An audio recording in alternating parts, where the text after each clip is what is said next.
History buffs, have you heard the legend of the ancient race of giants of Nevada? Yes, I'm talking about actual giants that allegedly lived thousands of years ago. Now I know what you're thinking. Giants, really?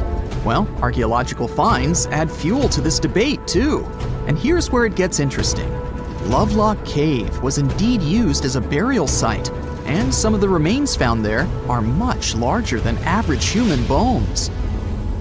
The cave is by the Humboldt Sink in western Nevada. It was once part of an enormous lake, which eventually dried up, leaving a number of smaller ones, including the Humboldt Sink. The cave became the home of the Site-Ka tribe. According to the legend, these red-haired giants were so big that they had to be buried in the cave itself. Indeed, later on, archaeologists discovered 8 to 10 foot tall skeletons. This legend started to unfold when a mining engineer named John T. Reed talked to the locals in 1886. Once Reed saw the cave, he knew he was onto something. The news spread soon, but the cave was attracting another type of attention too. The deposits of a fertilizer known as guano were discovered inside the cave. So a mining company began excavating the precious resource in 1911. And soon shipped more than 250 tons of the fertilizer to San Francisco. Unfortunately, some of the human remains and artifacts were neglected and lost in the mining process. This led to an official excavation in 1912 and 1924. After the top layer of guano had been mined, strange objects started to surface. Around the area, the earliest evidence of human habitation dates back about 4,000 years. The Lovelock culture lasted for some 3,000 years, and they left us with 10,000 stunning artifacts. The pits in the cave were like a series of time capsules hidden at different depths. Archaeologists determined the age of each pit by its depth.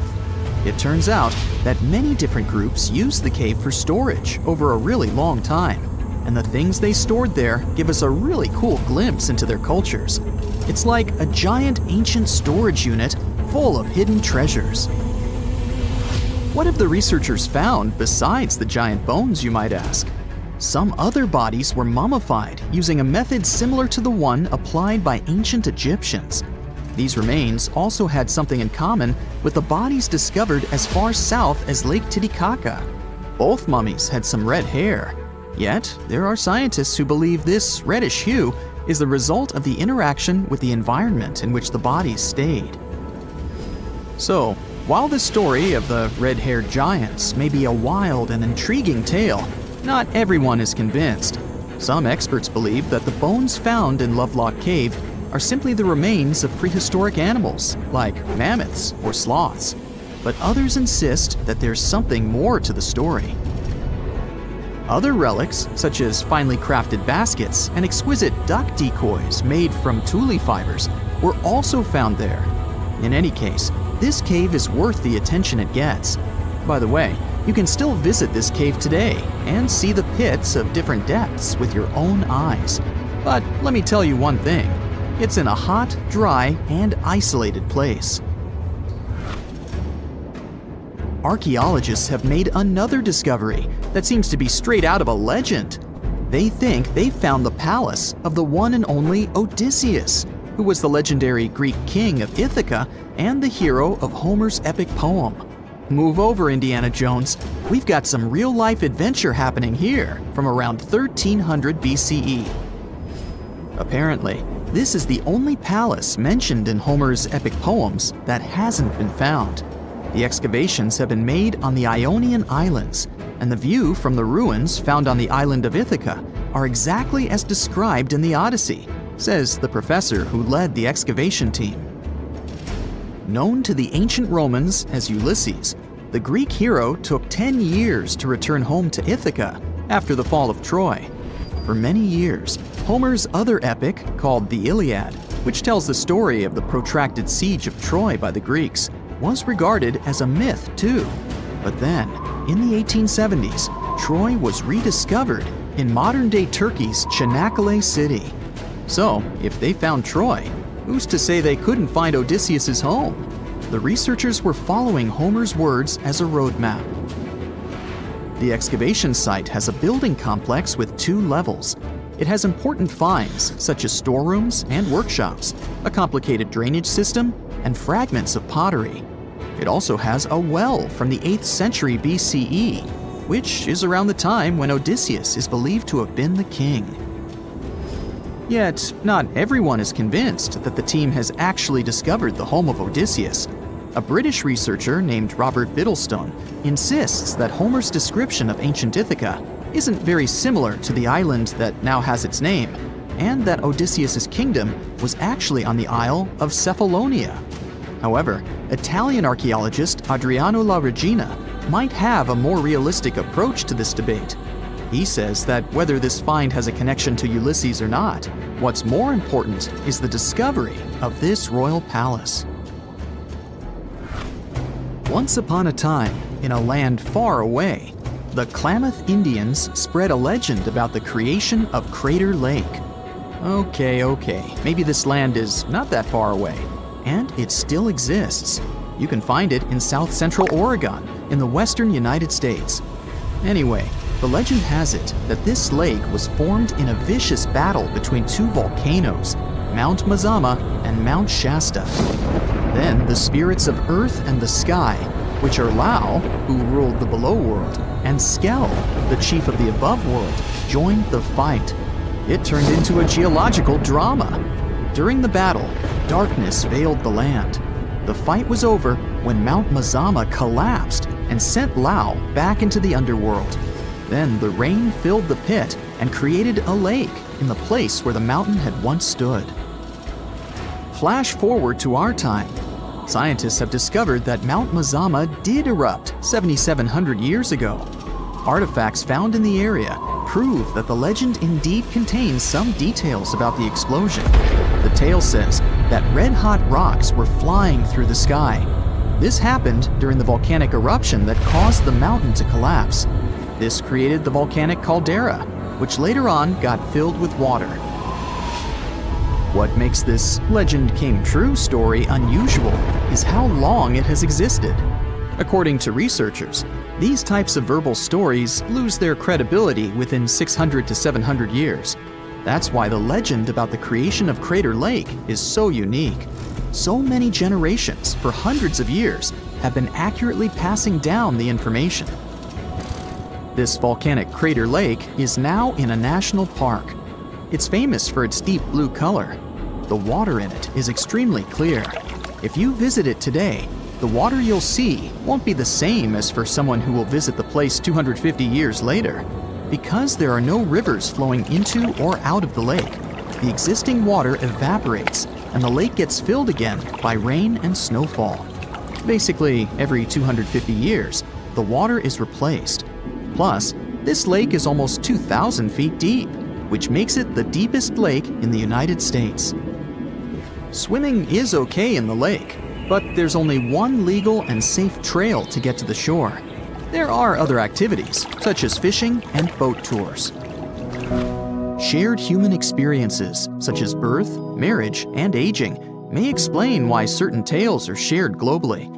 Similar struggles and obstacles faced by humans around the world generate similar themes in traditional stories about love, parenting, and mortality. So, do you have legends or tales you've heard of from your grandparents? Who knows? Maybe your ancestors too witnessed a cool historical event. Strange and amazing items are discovered often, but figuring out what our ancestors were up to is pretty tough. Especially when all you have are just some rusty cups and cave drawings. It's no surprise that even the experts in lab coats sometimes make mistakes. But it's not just about dusty plates and huge stones. Sometimes there's even humans with large heads. So grab your digging tools and let's travel back to ancient times to explore incredible societies that even scientists can't fully explain. Sardinia may look idyllic now, but I'm not gonna lie, I wouldn't fancy visiting it 3,000 years ago. Rumor has it, terrible giants roamed around this island back then. People even talk about finding human skeletons over 13 feet tall there, although nobody's ever shown anything to prove it. But the stories will make you wonder because some weird stuff has definitely happened. In 1974, over 5,000 pieces of broken stone artifacts were found in a part of the island called Monte Prama. But instead of being displayed in a museum, they were locked up in an underground vault for about 30 years. Sounds a bit suspicious, doesn't it? When they were finally displaced in 2005, scientists put the pieces together to find statues of 38 giant men standing 8 feet tall. Not quite as tall as the legendary skeletons, but still pretty huge. It's thought these statues were made by the Nuragic people, who lived on the island a long time ago. Besides giant statues, they also built over 8,000 massive stone buildings.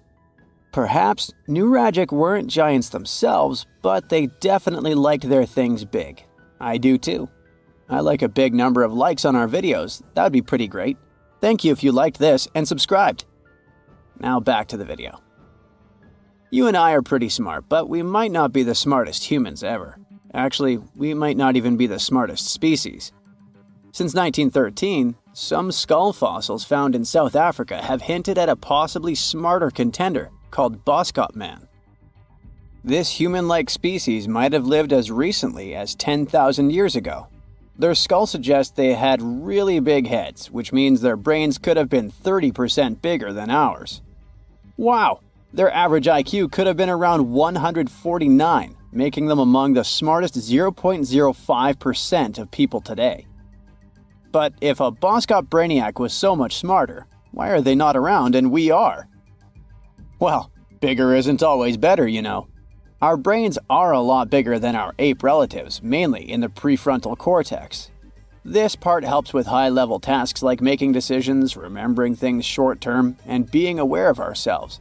The parts of the brain that handle our senses and movements haven't really grown much. So, maybe the Boskops spent too much time dwelling on the past rather than doing practical things like hunting. But this is all just guessing. We really don't know what happened to these clever cousins of ours. Some people even argue that Boskops weren't any different from us, with the only evidence being parts of skulls.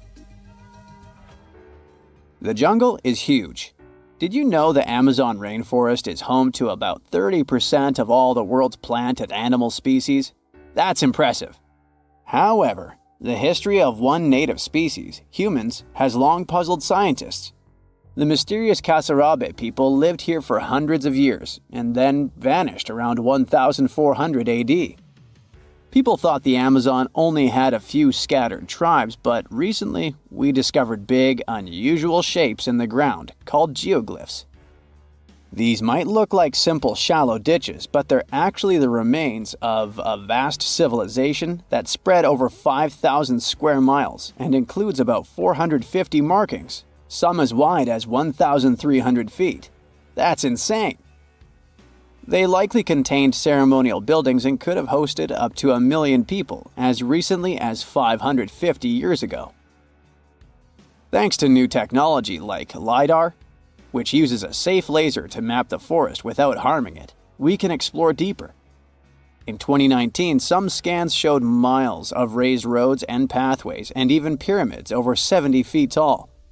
They found 26 separate settlements, 2 of which were at least 250 acres each. Damn, that's like 330 soccer fields. It's not certain what happened to the Kasarabe people. Maybe European conquistadors drove them out. Maybe the most baffling ancient civilization is one we've never actually found a trace of. Yep, I'm talking about Atlantis, the grand city that supposedly sank into the ocean.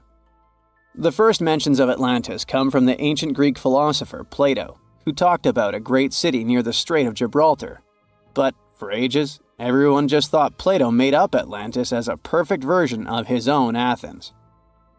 So why, about 12,000 years after it supposedly vanished, do we still wonder if it might be real? Well, in the 19th century, U.S. Congressman Ignatius Donnelly wrote a book giving 13 reasons why he thought Atlantis was more than just a myth. Then in 1965, some folks thought they actually found Atlantis when they discovered the Richat structure, a massive 25-mile wide dome in Mauritania, Africa. It's so big that you can see the whole thing from space. 2 astronauts flying over the Sahara Desert spotted this giant eye staring back at them and thought they'd made the discovery of a lifetime. Unfortunately, there's no solid evidence linking this structure to Atlantis. It's believed to have formed from volcanic activity about 100 million years ago. But it does look suspicious, doesn't it? Still, we're no closer to knowing the truth. Imagine going back to about 3300 BCE and finding yourself in South Asia. Welcome to the Harappan civilization.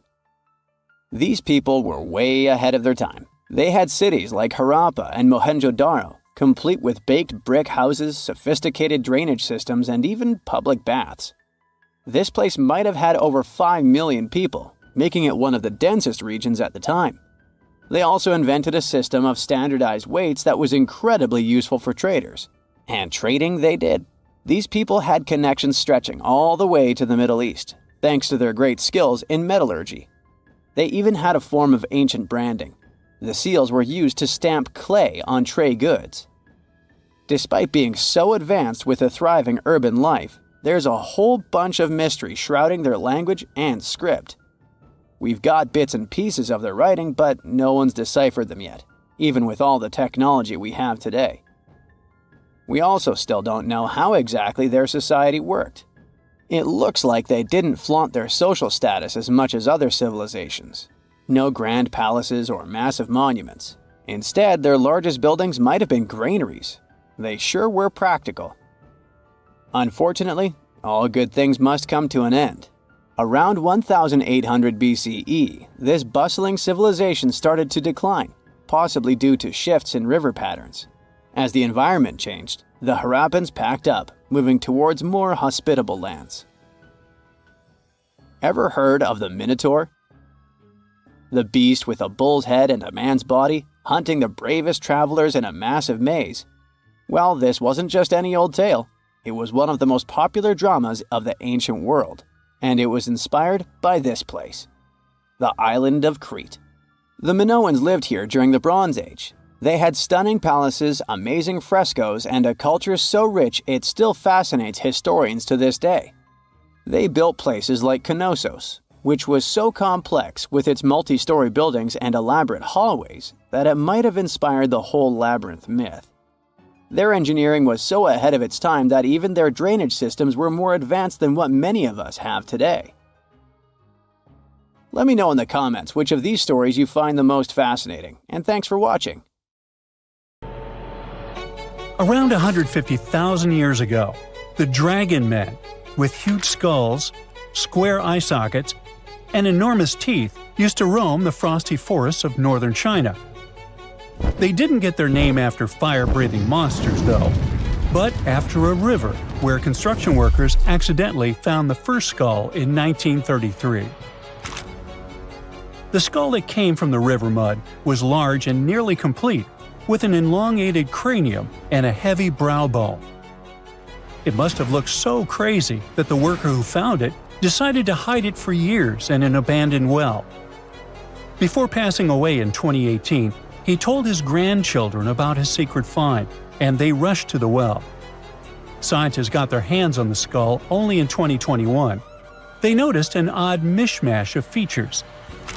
A squat and wide skull, like in ancient hominins, a tooth with 3 roots that you'd rarely see today, and at the same time, delicate cheekbones, which are common now.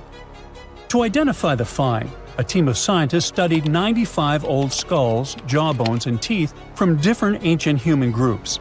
They carefully examined over 600 details on these fossils to understand how these ancient humans were related.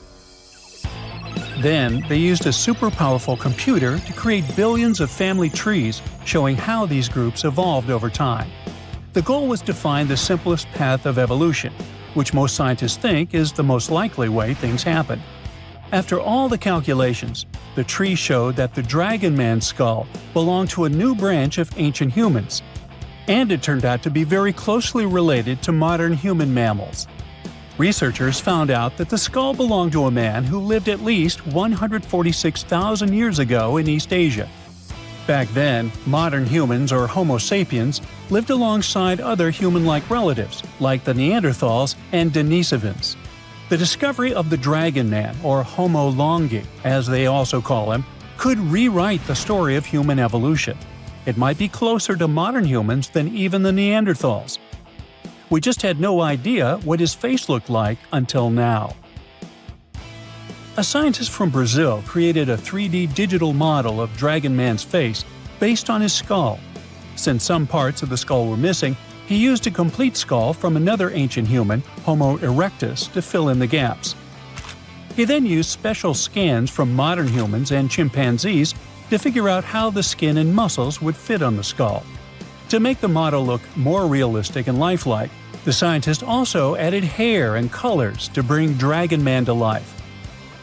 The final model showed that Dragon Man had the biggest head of any ancient human ever found, nearly 26 inches around. That means his skull was as big as a gorilla's, or even a lion's. Scientists believe that his generous size may have helped him survive the freezing cold winters of Harappan, where they found the skull, and where temperatures still drop to only 3 degrees today. Now, not all scientists agree that Dragon Man is a completely new species or where it belongs in the human family tree. Some experts think the skull's unique features might just be because of its size, rather than proof that it's a distinct species. People from the same species can look different based on their age, gender, where they lived, and how old the fossil is. Some scientists compare it to another skull found in China, which is considered part of another already well-studied species. Then there's the mystery of the Denisovans, an ancient human group that lived in Asia for thousands of years but left very few fossils behind. The closest match to Dragon Man might be a broken jawbone found in Tibet in 2019. Some scientists believe that means Dragon Man could be a Denisovan, but others aren't so sure because the Harappan skull has no jaw to compare it to. Scientists first discovered Denisovans in 2008 when they found a small piece of a finger bone in Lovelock Cave in the Altai Mountains. They learned that the bone had belonged to a little girl who was between 5 and 7 years old when she passed away around 40,000 years ago. The freezing weather in the cave had kept the bone in excellent condition. A couple of years later, another team of scientists managed to extract DNA from the find. They compared it to the DNA of modern humans and another ancient human species, Neanderthals. Her DNA was similar to both, but it was also different enough to show that she was part of an entirely new species of humans. No one had known about this group before. The scientists decided to name it Denisovans, after the cave where they found her tiny finger bone. Later, they discovered 3 more Denisovan fossils, including some teeth also inside the same cave. Researchers still aren't sure where the Denisovans came from, but one idea is that they were related to Homo erectus. These were the earliest humans who looked a lot like us, with long legs and shorter arms, making them great walkers. About 700,000 years ago, some of them left Africa and traveled all the way to Eurasia. They became the great-great-great-grandparents of both Denisovans and Neanderthals. Around 370,000 years ago, these two groups split up. Neanderthals went west to Europe and Western Asia, while Denisovans went east to East Asia and Southeast Asia.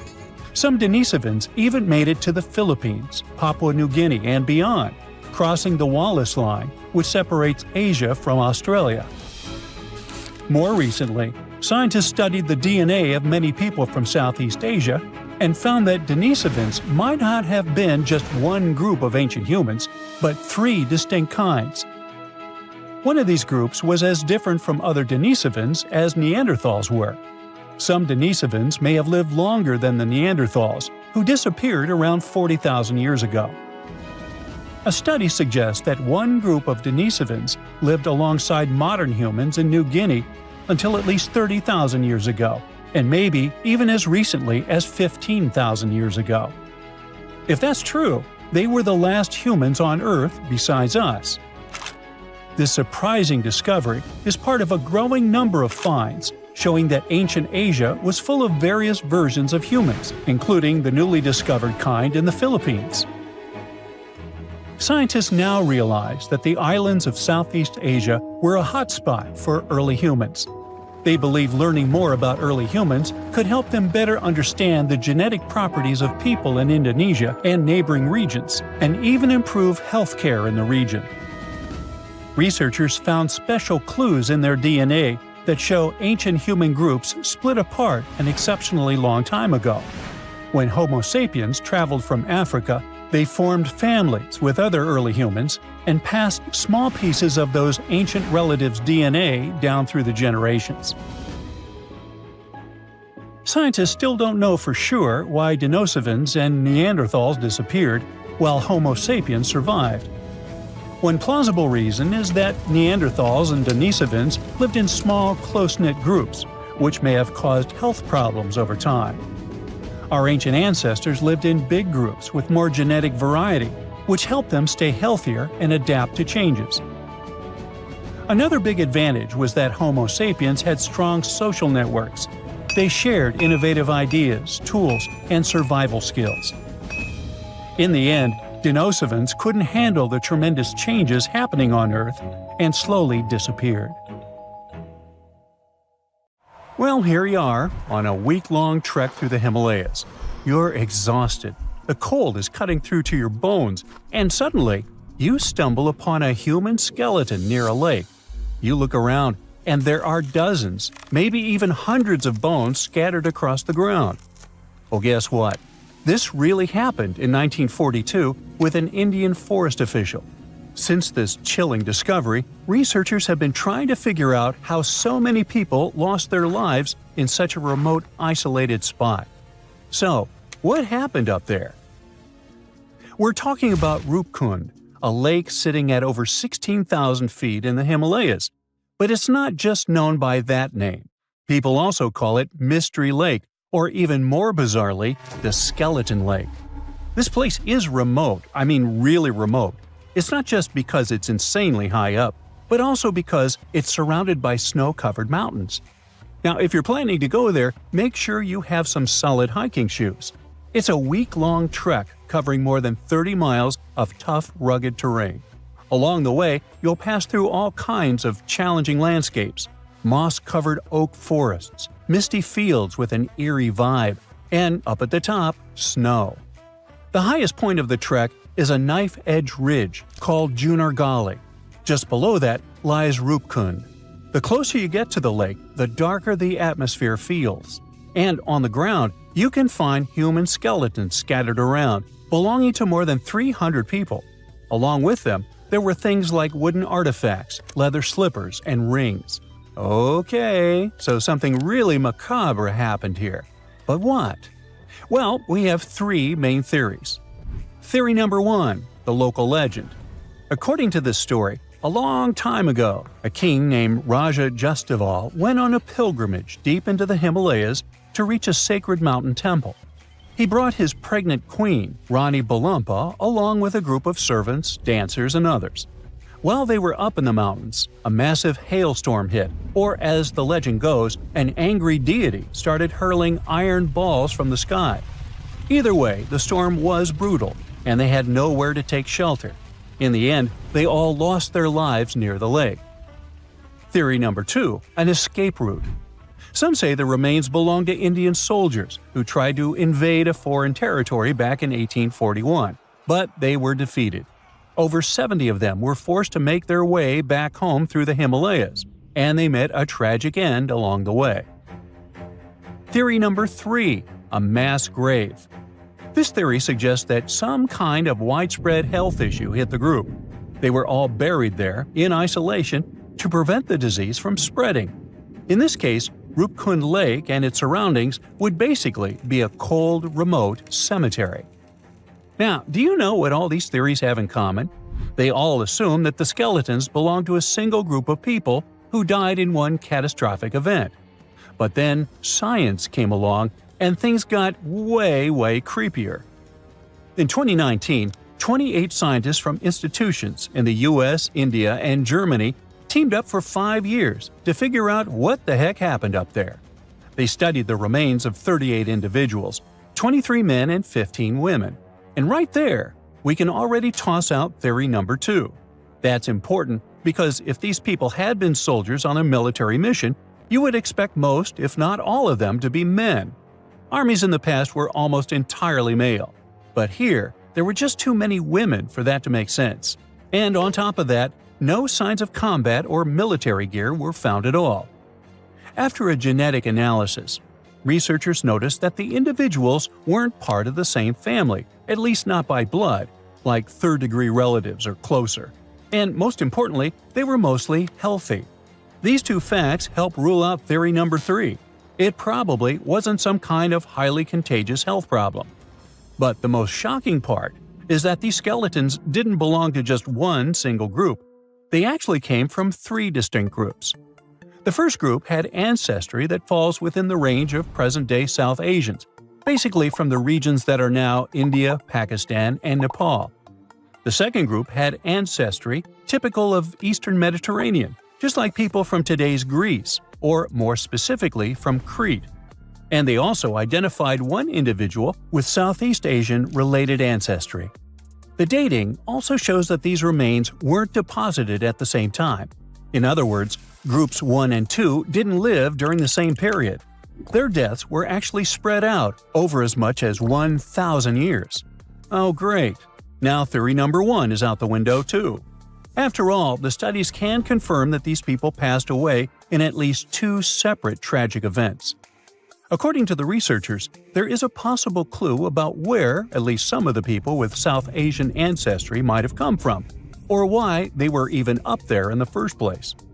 Roopkund Lake isn't part of any major trade route or anything like that, but it is along the path of a pilgrimage called the Nanda Devi Raj Jat. It still happens today, once every 12 years, where people hike through the mountains for worship and celebration. Now, the written records of this pilgrimage only show up around the late 1800s, but there are inscriptions in nearby temples that go way back, like to the 8th or 10th century. So, it's possible the tradition started much earlier, and maybe some of these people passed away during one of those early pilgrimages, due to a heavy storm or some other natural disaster. Okay, but how do we explain the group that came from Greece? Well, that's definitely more puzzling. First, because there aren't any historical records or evidence to explain who these people were or what they were doing in the far reaches of the Himalayas, so it's hard to know where to start. The study suggests that they could have been a group of unrelated men and women born in the Eastern Mediterranean region around the time the Ottoman Empire controlled that area. The evidence suggests that they had a diet mostly based on land-based foods, not the seafood you would expect from people living near the coast. So they might have lived inland and somehow ended up in the Himalayas, possibly traveling for reasons that researchers can't fully explain yet. The best guess is that they were also participating in a pilgrimage, but honestly, it seems pretty unlikely that people from Europe would have traveled all the way to Roopkund just to do that. And let's assume they did. What exactly happened to them? I mean, how did they all pass away in the same exact spot? Well, the researchers can't say for sure, but people online love to speculate. You think? Some suggest that they fell from the Junagarli Ridge, or since they were at such a high altitude, maybe they passed away due to acute mountain sickness. Up there, the oxygen levels are much lower, which can lead to things like headaches, vomiting, and dizziness. The problem is, it can escalate quickly, and if it affects your lungs and brain, it can become life-threatening. So yeah, it could have happened. But it's still strange to think it happened to so many people all at once. We definitely still need a lot more answers when it comes to Roopkund. But one of the obstacles researchers face is that the site remains highly disturbed and unpreserved. Over the years, trekkers have moved around the skeletons, or worse, some have even taken them home as macabre souvenirs. But the more we mess with those remains, the harder it becomes to find an accurate answer in the future, no matter how much science advances. So, for now, the Mystery Lake will remain exactly that, a big mystery. Now, we wouldn't call this island mystical unless there were tales of giants living here. The island of Gozo in Malta is the backdrop of an ancient legend. Malta is an island country located in the Mediterranean Sea, just south of Europe. It's a very strategically located archipelago.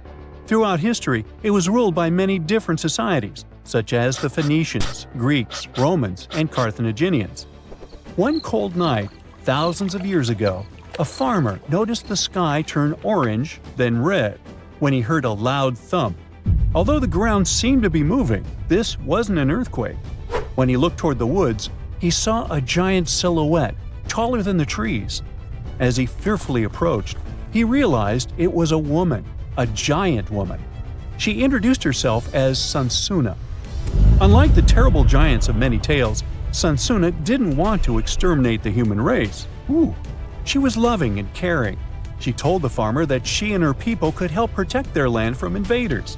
The locals were pretty interested in this offer. Since Malta is located in an important commercial route, it was constantly being invaded. The story says that Sansuna settled in Malta, and sooner rather than later, she was moving things around. And when I say things, I mean monoliths. Sansuna carried huge stones on her shoulder to build a magnificent temple called Gigantia, which means place of giants. She even did this while holding her half-giant, half-human kid on the other shoulder. Some say Sansuna lived exclusively on beans and honey, although others replaced honey with water. The funniest bit here is that Malta is the 10th smallest country in the world, but it somehow managed to host giants. Hey, go figure. The temple looked like a giant game of Tetris, with some stones weighing as much as 20 elephants.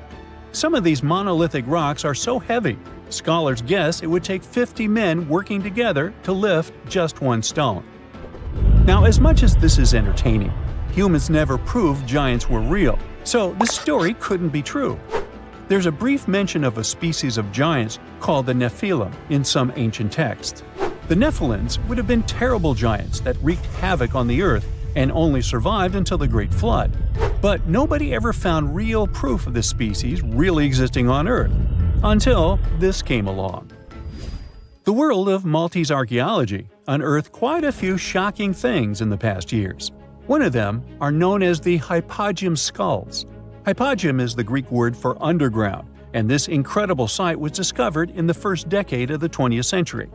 Back then, Malta's National Museum director received an important phone call. Someone had accidentally dug some impressive bones and asked him to come check it out. The Hypogeum looked like an underground city, filled with mazes and rooms that stretched along multiple floors. They were all made with similar limestones as the Maltese temples above ground. The Hypogeum was filled with important relics and artifacts. Scientists quickly understood that the Hypogeum was built as a type of final resting place for locals. So, along with skulls, they found a lot of bones and skeletons. One of these artifacts were skulls, but these weren't regular human skulls. Rather, they were of the elongated type.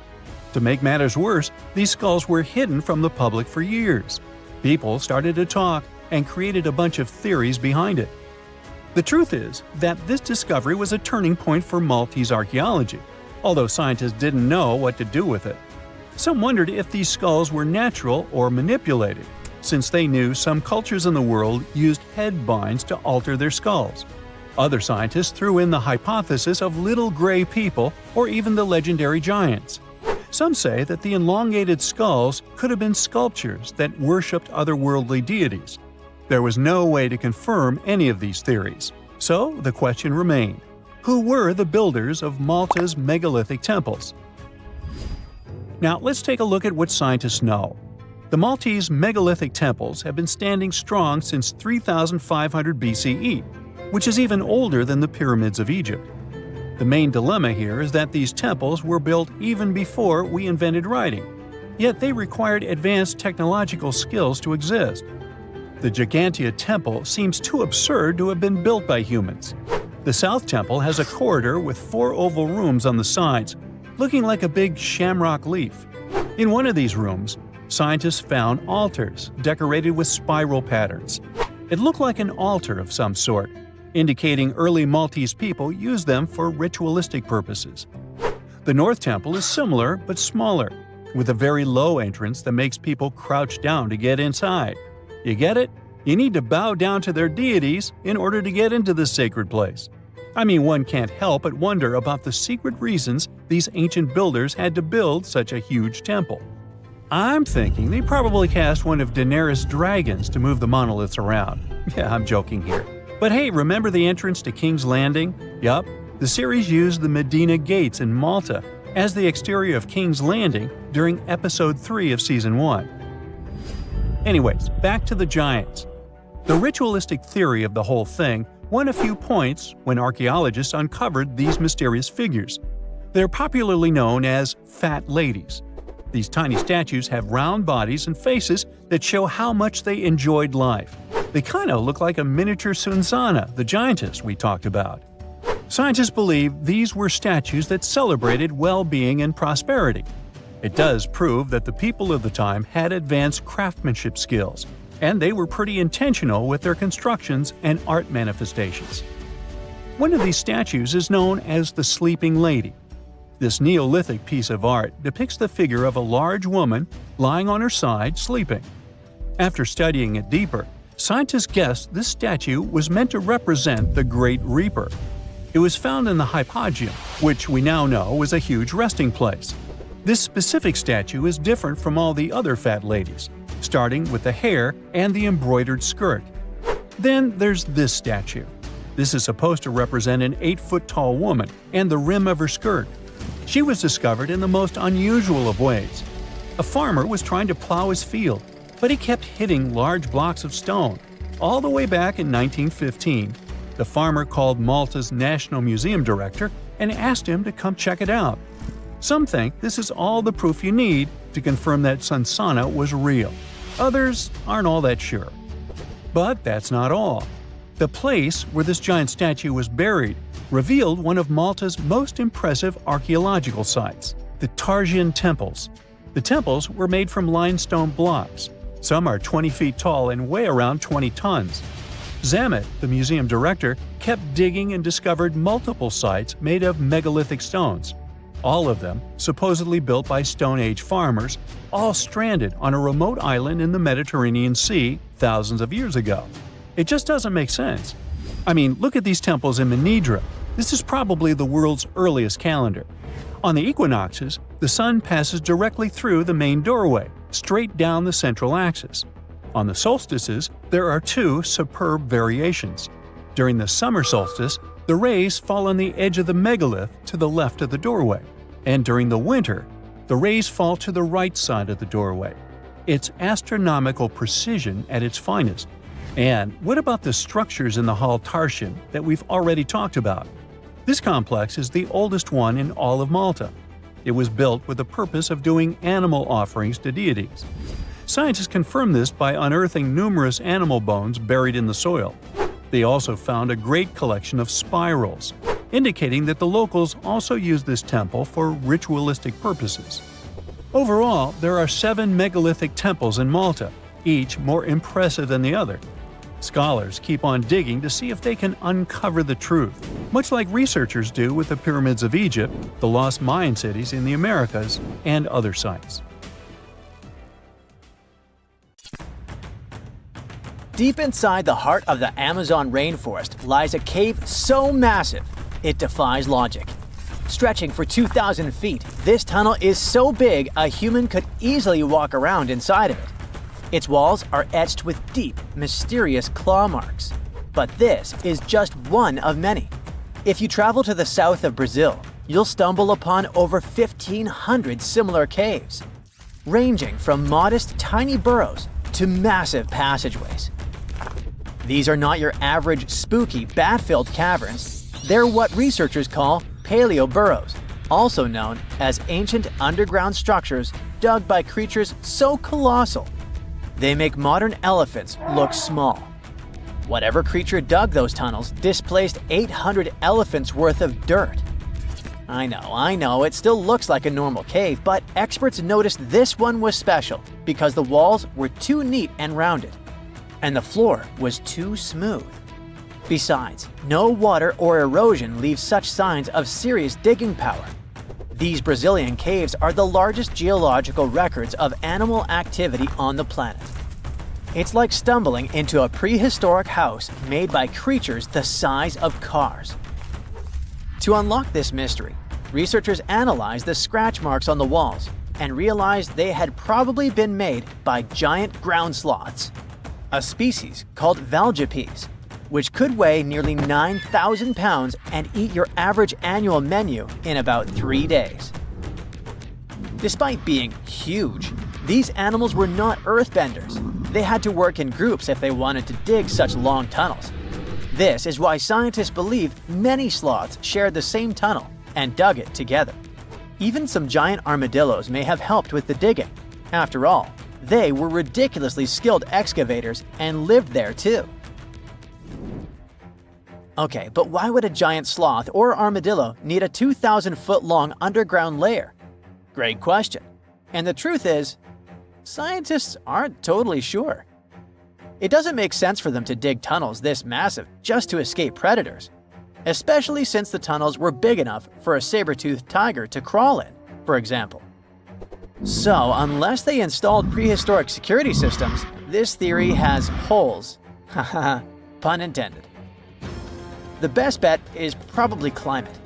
Back then, everything was drier and colder, and some species of giant sloths were living their best lives back when Earth was transitioning between cold and warmer periods. Their big bodies usually protected these animals from temperature changes, but drastic fluctuations probably made them hide in order to survive. Besides, just like modern sloths, giant sloths probably had a hard time maintaining their body temperature, and going underground for a while is a great way to protect your babies and save some energy. After all, the bigger you are, the more energy you spend. Some scientists believe these tunnels might have had rotating tenants. One sloth moves in, digs a bit, leaves some scratch marks, moves out. And sometime later, another one crashes there and adds its own decor touches. A hostel for ancient megafauna. All evidence points to a more timeshare situation than a prehistoric private property. After all, these creatures weren't exactly social butterflies. Most sloths and armadillos usually keep things strictly one-on-one, just mom and baby. Yeah, dad sloth stuck around only for the good part. But you probably noticed one tiny detail here. These guys are not around anymore. They went extinct 11,000 years ago, right around the time humans started to get popular on Earth, when another ice age was ending. In fact, 80% of all mammals that were heavier than 2 pounds disappeared then. The first culprit is, of course, the usual suspect: humans. Around 10,000 years ago, a wave of skilled hunters using distinctive tools like spear points spread across North America. The theory goes that American animals weren't used to this new predator, making them easy targets. Once the big plant eaters started vanishing, the big meat eaters followed. They didn't have enough food to survive, and it wasn't just excessive hunting that caused some damage. Early humans may have also harmed ecosystems in ways that made survival harder for large species. But wait, there's another suspect: climate change. Around the same time, Earth's climate got a major shakeup. The climate was going from super cold to only slightly cold. Just so you know, Earth's temperature was about 46 degrees Fahrenheit, making seasons change and plants perish. And if plants are no longer around, big animals that eat them, like our friends giant sloths, have less nutrition, making them even more vulnerable. Many scientists now think that both human impact and climate change played a role, just in different ways depending on the region. In some places, humans may have tipped the balance. In others, nature itself did the job. Either way, it was a perfect storm that ended the age of giants. Turns out, being huge isn't always a plus. Giant animals tend to live longer and reproduce slowly, which makes them sitting ducks when disaster strikes. Besides, it takes a long time for these guys to bounce back. After dinos disappeared, for example, it took 15 million years for new mega mammals to stomp onto the scene. The last major extinction happened around 12,000 years ago. Not really enough time for brand new massive beasts to evolve. Today's biggest ground animals, like elephants, rhinos, and bison, aren't newcomers. They're actually the tough survivors of that ancient chaos. And, well, at least we still live alongside the blue whale, the biggest mammal ever. But why did some prehistoric animals get so gigantic in the first place? Well, being big has some perks, in spite of all the extinction thing. It keeps you safe from predators and helps you win the fight for food. If plant eaters bulked up, predators had to level up too, just to keep up. And the environment plays a big role. You see, cold-blooded animals might grow bigger in hot places to stay cool, and warm-blooded giants thrive in cold places to stay warm. One paleontologist even suggested that some dino-sized vegetarians needed those massive bellies just to digest the tough, woody plants of their time, as if they had a salad bar inside their bodies. There's also the thing with oxygen. Back then, Earth's atmosphere had way more of it. That's a big deal, especially for creatures with less efficient breathing systems like insects. Higher oxygen levels meant their bodies could handle more growth and more activity, kind of like nature's turbo mode. We also have to discuss bones, specifically the lighter ones. Many huge dinosaurs had air sacs built into their skeletons, just like modern birds. This made their bones strong but not ridiculously heavy, meaning they could grow super tall or long without collapsing under their own weight.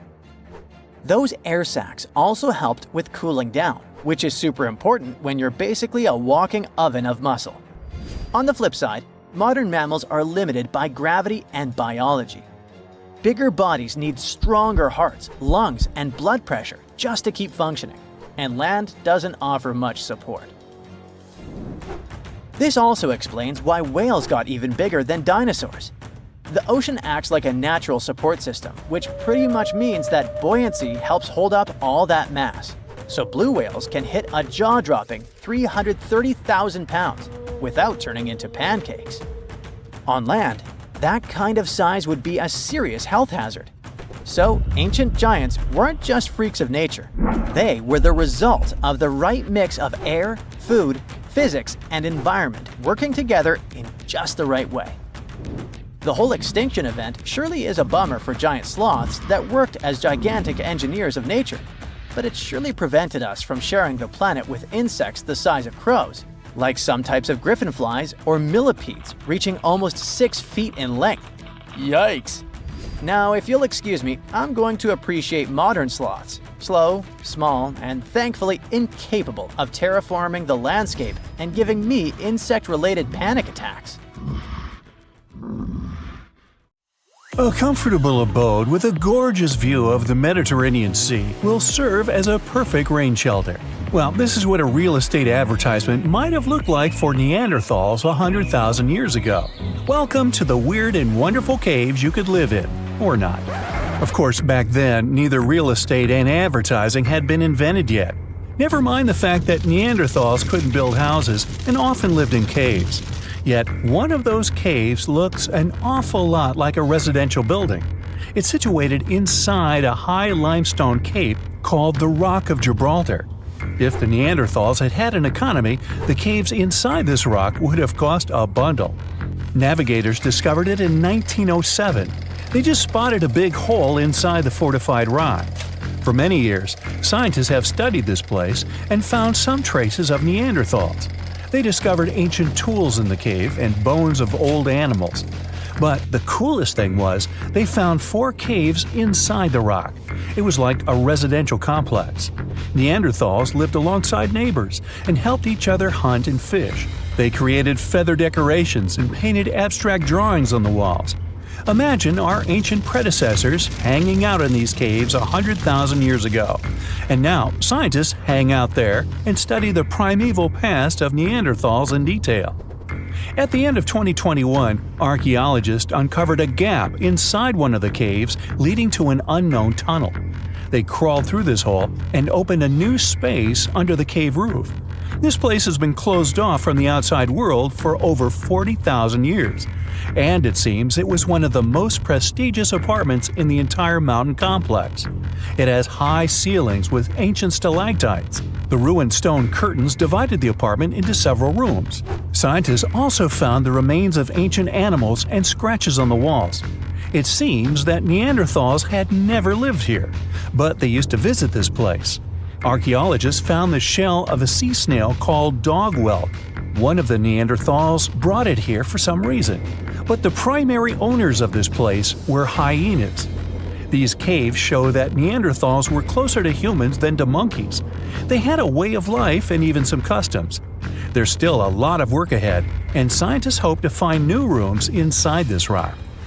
Meanwhile, in 2003, archaeologists discovered another early dwelling on the Isle of Flores in Indonesia. Among the green jungle, they found a cave with ancient tools. At first, everyone thought the human ancestors lived here, but then scientists discovered an unusual skeleton of an adult. A thorough analysis showed the skeleton belonged to a 30-year-old woman, 3.5 feet tall, just above the waist of an average adult. The woman's weight was equal to the weight of an adult shepherd. The skeleton didn't belong to Neanderthals or Australopithecines. It was a new unknown species, which scientists called Homo floresiensis, or simply the Hobbit. Also, there were remains of unusual ancient animals in the cave. It was an elephant the size of a cow, some large storks, and giant rats. Archaeologists have found out that hobbits were not the owners of this place. The main inhabitants were the rats the size of a cat. Maybe they were fighting the hobbits. Some analysis shows that Homo floresiensis wasn't our direct ancestor. They were in a separate branch of evolution. The hobbit skeleton looks more like that of a monkey than of modern humans. In 2009, in the dense jungle of Vietnam, archaeologists discovered Son Don, the largest cave in the world. If you go inside the cave and shout, you'll hear your echo a long time. In some places, the height of this cave reaches half the height of the Empire State Building, and the total area is larger than one central block of New York. Son Don is one of the 3 caves in the Vietnamese jungle. Many intricate mazes connect these caves. Inside, you can find unique plants and trees that live separately from the outside world. It's a real underground jungle.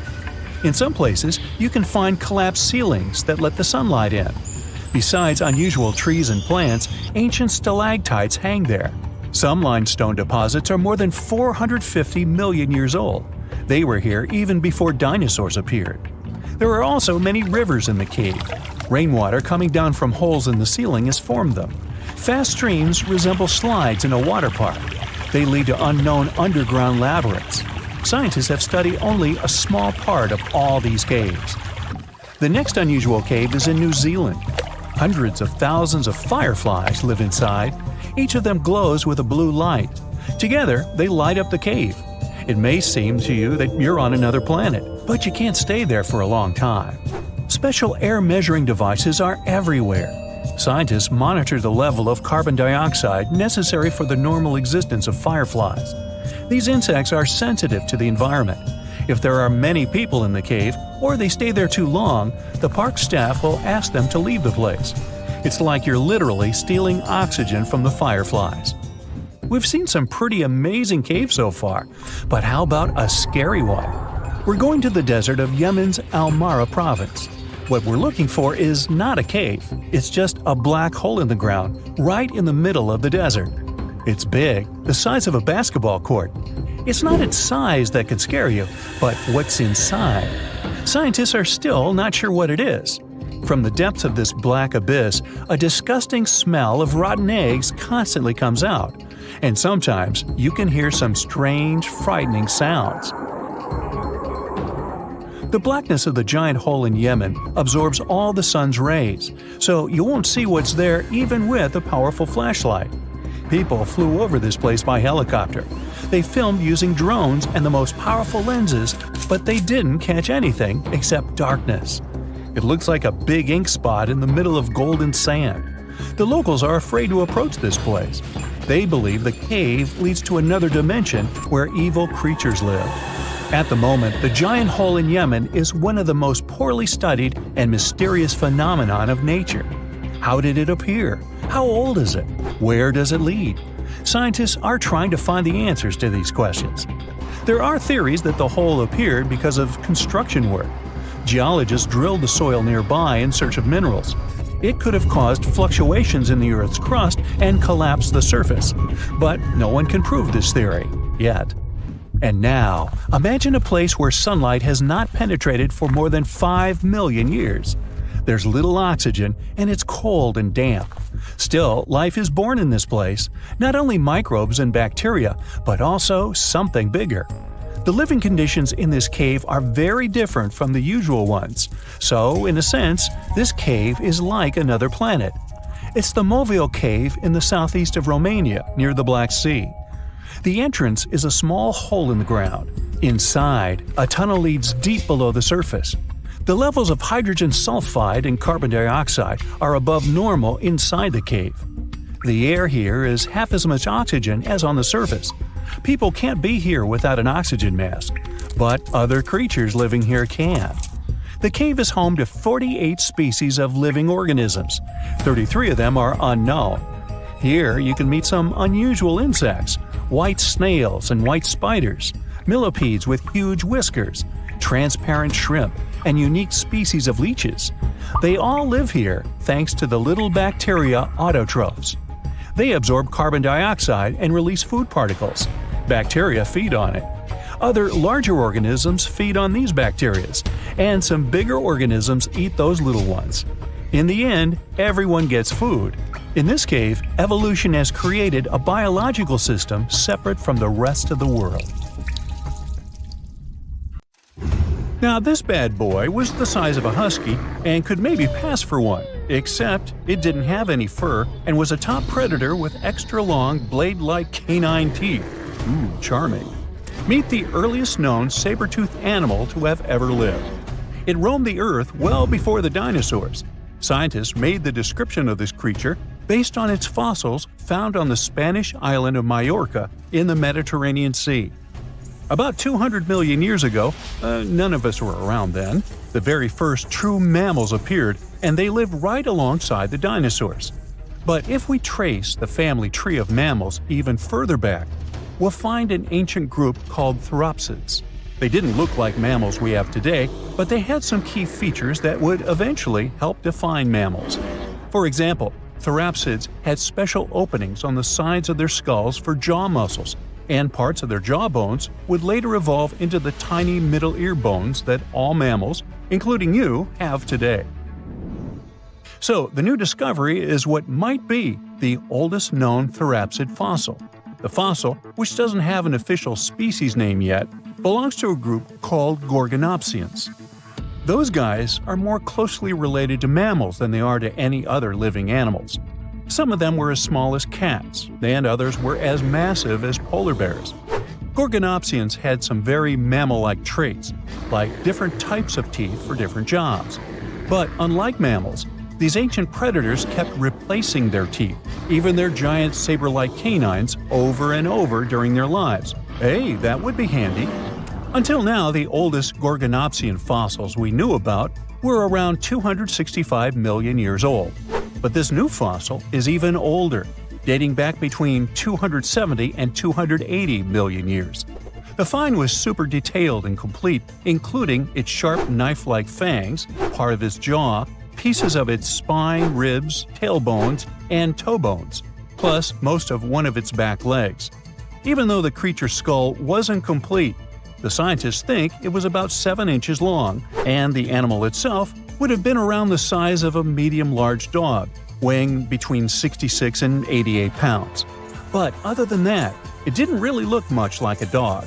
Even though it had some lizard-like features, calling it a lizard dog is totally wrong.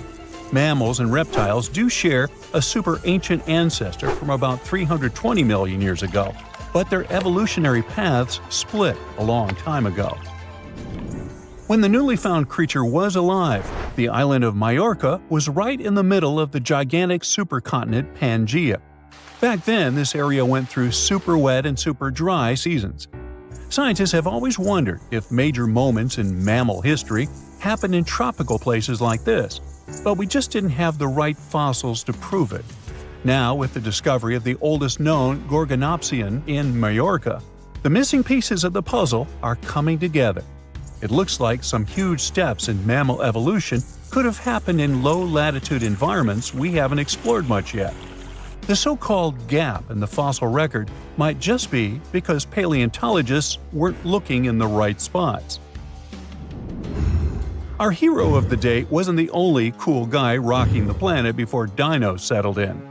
Over 500 million years ago, the weirdest predators to have ever existed ruled the oceans. The name is a bit tricky to pronounce, so I'm not going to. Okay, it's Anomalocaris, but it just literally means unusual shrimp. This creature looked nothing like anything alive today. Scientists think it was the first true apex predator, the orca of its time. Anomalocaris was massive for its era, as it grew up to 3 feet from its sharp grabbing arms to the tips of its tail fins. For a while, everyone thought trilobites were its go-to meal, but new research shows it wasn't strong enough to crack open trilobite armor. So instead, it was a speedy, agile hunter with awesome vision, and it often picked off soft-body animals that zipped through the open water. Now, another really cool creature from pre-dino times is a fish that could walk on land. Tiktaalik lived in marshy rivers that looked a lot like today's Amazon rainforest. It could grow up to 9 feet long, and it found its prey in rivers and inlets like a modern-day freshwater crocodile. It had a flexible neck and even some early versions of lungs, and thanks to them, it could survive both in water and out of it. Why fish like Tiktaalik started moving toward land about 395 million years ago is still a bit of a mystery. Around that time, the ancient supercontinent called Gondwana was drifting closer to the land that would become North America. This slow movement created lots of shallow, swampy habitats, which were perfect places for crocodile-like animals to thrive. Plus, these areas were near the equator, so they were warm and tropical. But there wasn't a lot of food waiting for them on land, so maybe they moved there for safety reasons. There were fewer predators and better spots to lay eggs there compared to the water. Creatures first adapted to living in open water, then shallow water, then marshes and river edges, and only after a long, slow transition did they finally step fully onto land. Now, how about a millipede the size of a small car and weighing as much as a large dog? This beauty lived over 300 million years ago in what is now England. Back then, during the Carboniferous period, Earth's atmosphere had way more oxygen, over 26%, compared to today's 21%. Scientists used to think the high oxygen levels were the only reason these creatures could get so big. But back then, they found a new fossil from a time when oxygen wasn't that much higher than today. They discovered it purely by accident when a boulder split just right and revealed one of the most complete and largest giant millipede specimens ever. This one could have lived not just in swampy areas, but also in open woodlands filled with tasty seeds, nuts, and maybe even small animals. There's a chance that this beast wasn't a slow, plant-munching crawler, but a predator that would snap up whatever it could find. After dominating the Earth for about 45 million years, the giant millipedes eventually vanished. Probably the reptiles pushed them out, clearing the way for the age of the dinosaurs. Now, in case you ever wondered what would happen if you crossed a polar bear with a saber-toothed cat, here's the answer. This guy ruled the southern ecosystems after migrating 7,000 miles across the supercontinent Pangaea around 252 million years ago. It had a tough skin like a rhino's and massive canines, perfect for tearing away huge chunks of meat, and it was an excellent runner. Once it got to its new home in what is now South Africa, it replaced a whole group of local predators. But its glory didn't last long, as closer to the end of the Permian period, massive volcanic eruptions made the weather patterns change and wiped out about 90% of all species. And because top predators are usually big, slow to grow, and not super common, they often vanish among the first when massive extinction events hit. And that's how our guy here went extinct. Our final creature of the day was a dragonfly that lived around 300 million years ago and had a wingspan of over 2 feet, 6 long, spiny legs, and huge, bulging eyes, Megangura. This four-winged giant is most likely the largest flying insect that ever lived, and it easily outsizes today's dragonflies, which are its distant relatives. Like modern dragonflies, Megajura like to hang out in open areas near ponds and slow-moving streams. But unlike today's dragonflies, it wasn't just catching tiny bugs. This guy was likely the top predator in these open spaces. It used the spines on its legs like a flying trap to snatch prey out of the air, including other flying insects, small amphibians, and even lizard-like creatures. Scientists found the first fossils of Megajura in 1880 in the coal-rich rocks in France. The fossils were incredibly well preserved and showed off the detailed vein patterns in their wings. Scientists think Megajura grew so huge because it didn't have much competition from vertebrates, and the air back then, during the Carboniferous period, had a lot more oxygen than it does today. Throughout time, scientists have managed to uncover about 6,000 early human fossils, ranging from skulls to teeth. For some of these fossils, it was a breeze. Researchers could instantly identify them as belonging to, say, the Neanderthals. However, when it came to others, things got a bit trickier. Some fossils just didn't fit into any existing categories. So, what categories of prehistoric humans do we actually know about? Well, up until recently, we recognized 8 different species of early humans. One of these is Homo habilis, which means handyman. You'll recall that Homo is Latin for human. They resembled regular primates, but were pivotal in our evolution. They were the first to create stone tools, which significantly aided their daily activities, such as butchering. Next up, we have Homo rudolfensis. These guys were larger than Homo habilis and boasted bigger brains, but they were still quite distant from modern humans. For example, even though the neurological structure of their brains was becoming more complex, they were probably not capable of using any form of actual spoken language. Then came Homo erectus, the first to walk upright, followed by Homo antecessor, which is considered the last common ancestor of modern humans and Neanderthals, along with a host of other Homo species. Meanwhile, we're still piecing together the story of the enigmatic Denisovans. Our knowledge of Homo naledi is pretty limited too, since it was only discovered in 2013, and it is species number 8. Interestingly, Naledi means star in the Sotho language because they were found in a cave called Rising Star. Scientists were taken aback by them. Everything suggested they were around 2 million years old.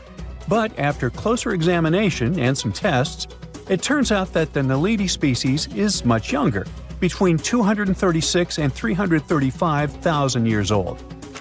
Their hands were adapted to making tools, yet no tools have been found nearby. Long story short, they're a puzzling species, and there's still so much more to learn about them. So even though today we have only one human species on our planet, Homo sapiens, we continue to discover ancient species that are long gone. Now you might wonder why researchers study these extinct species. The truth is, they need this knowledge to piece together the intricate narrative of our prehistoric past. In 2024, a significant discovery emerged, the 9th human species, named Homo giluensis, which translates to large-headed. Researchers suggest that this species hunted wild horses, crafted stone tools, and processed animal hides to survive harsh winters. A researcher from the University of Hawaii noted that the discovery of this potential new species came about while his team was developing a novel method for classifying fossil evidence. Interestingly, one potential representative of Homo giluensis isn't entirely new to science. The Denisovans, first identified in 2010 through DNA analysis of a finger bone found in Siberia, have yet to be classified as a distinct species. Some scientists propose that they may actually belong to this newly identified group. These big-headed individuals could help shed light on the long-standing mysteries surrounding these hominin fossils, which have puzzled researchers due to their mixed characteristics of Homo erectus and Homo sapiens. You see, sometimes it's tough to call a spade when you don't even know what a spade looks like. You get the idea? Many unsolved mysteries linger simply because scientists haven't had this crucial big-headed piece of the puzzle. So theoretically, we modern humans could also be considered a bit of Homo juluensis. You don't believe me? Well, watch this. We need to consider two key facts for this equation. First, there are the Denisovans, a group we might refer to as Homo juluensis from a scientific perspective. Yeah, this is just a theory proposed by some researchers, but let's roll with it for now and pretend it's a fact. Second, it's important to know that the Denisovans interbred with the ancestors of modern-day Melanesians. These folks inhabit areas ranging from New Guinea to the Fiji Islands and carry between 4 and 6% Denisovan DNA. Now, you might not personally have those genes, unless you've been tested, of course, but the key takeaway here is that there are modern humans today who share genetic links with the Denisovans, or Homo juluensis, or big heads if you prefer. Now, that all sounds pretty plausible. Let's unpack step by step how it happened. Researchers have uncovered this type of ancient human, known as the Denisovans, based on skeletal remains found in Siberia. These ancient humans coexisted and interbred with modern humans, adding yet another layer to our understanding of human evolution. Named after the Siberian caves where their fossils were discovered, the Denisovans are believed to have roamed widely across Eurasia. Evidence indicates that the Denisovans lived alongside Neanderthals and interacted with early Homo sapiens, possibly around 50,000 years ago. A team of scientists successfully sequenced a complete genome from these ancient hominins using nuclear DNA extracted from a finger bone. This discovery reveals that at least 4 distinct human groups existed during the time when anatomically modern humans began migrating out of Africa. Alongside modern humans and Neanderthals, we now have to consider the Denisovans and another small human species from Indonesia, often referred to as the Hobbit, when discussing our evolutionary history. One intriguing question that arises is why Denisovan genes are predominantly found in modern Melanesians, yet absent from other Eurasian populations. Remember that 4 to 6%? One hypothesis suggests that interactions between the Denisovans and early modern humans were limited and brief, especially as humans migrated throughout Southeast Asia into Melanesia. Scientists speculate that only a small number of the Denisovans may have interbred with a larger group of modern humans. This could explain how the Denisovan genes made their way into the gene pool despite the likelihood of infrequent encounters. Anyway, the more scientists dig into our past, the more fascinating things they uncover about our ancestors.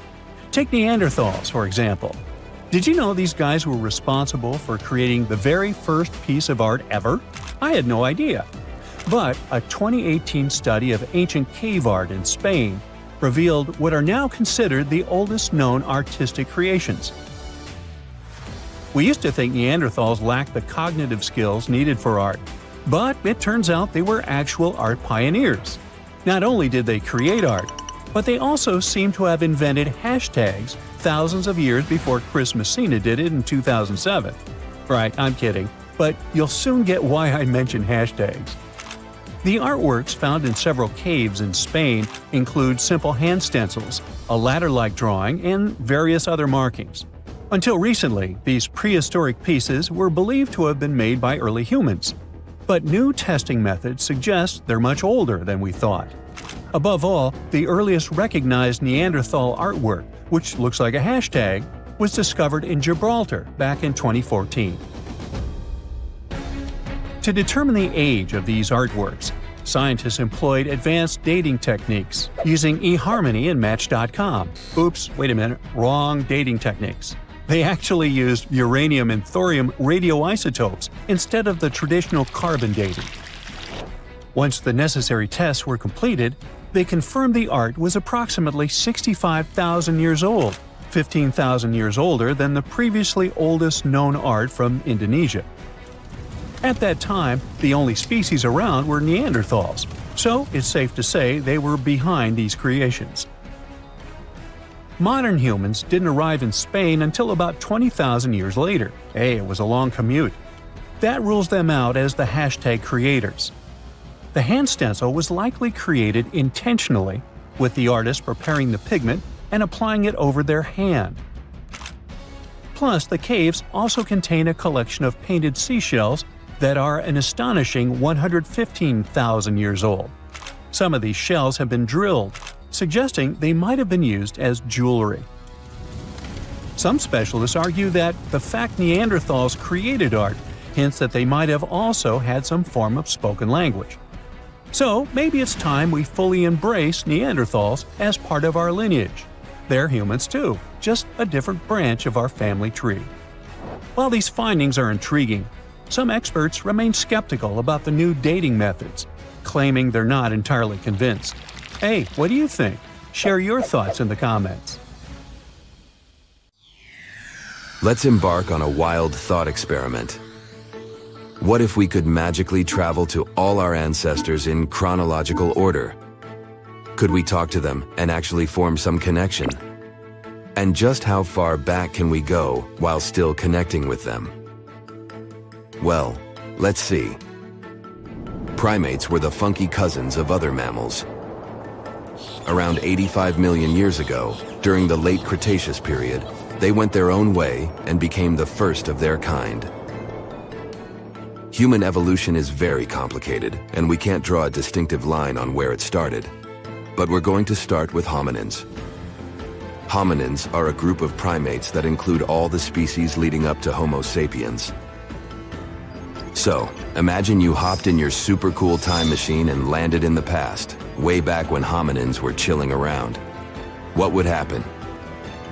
First off, you'd spot these quirky creatures roaming around with their short, hairy bodies, curious faces, and big eyes.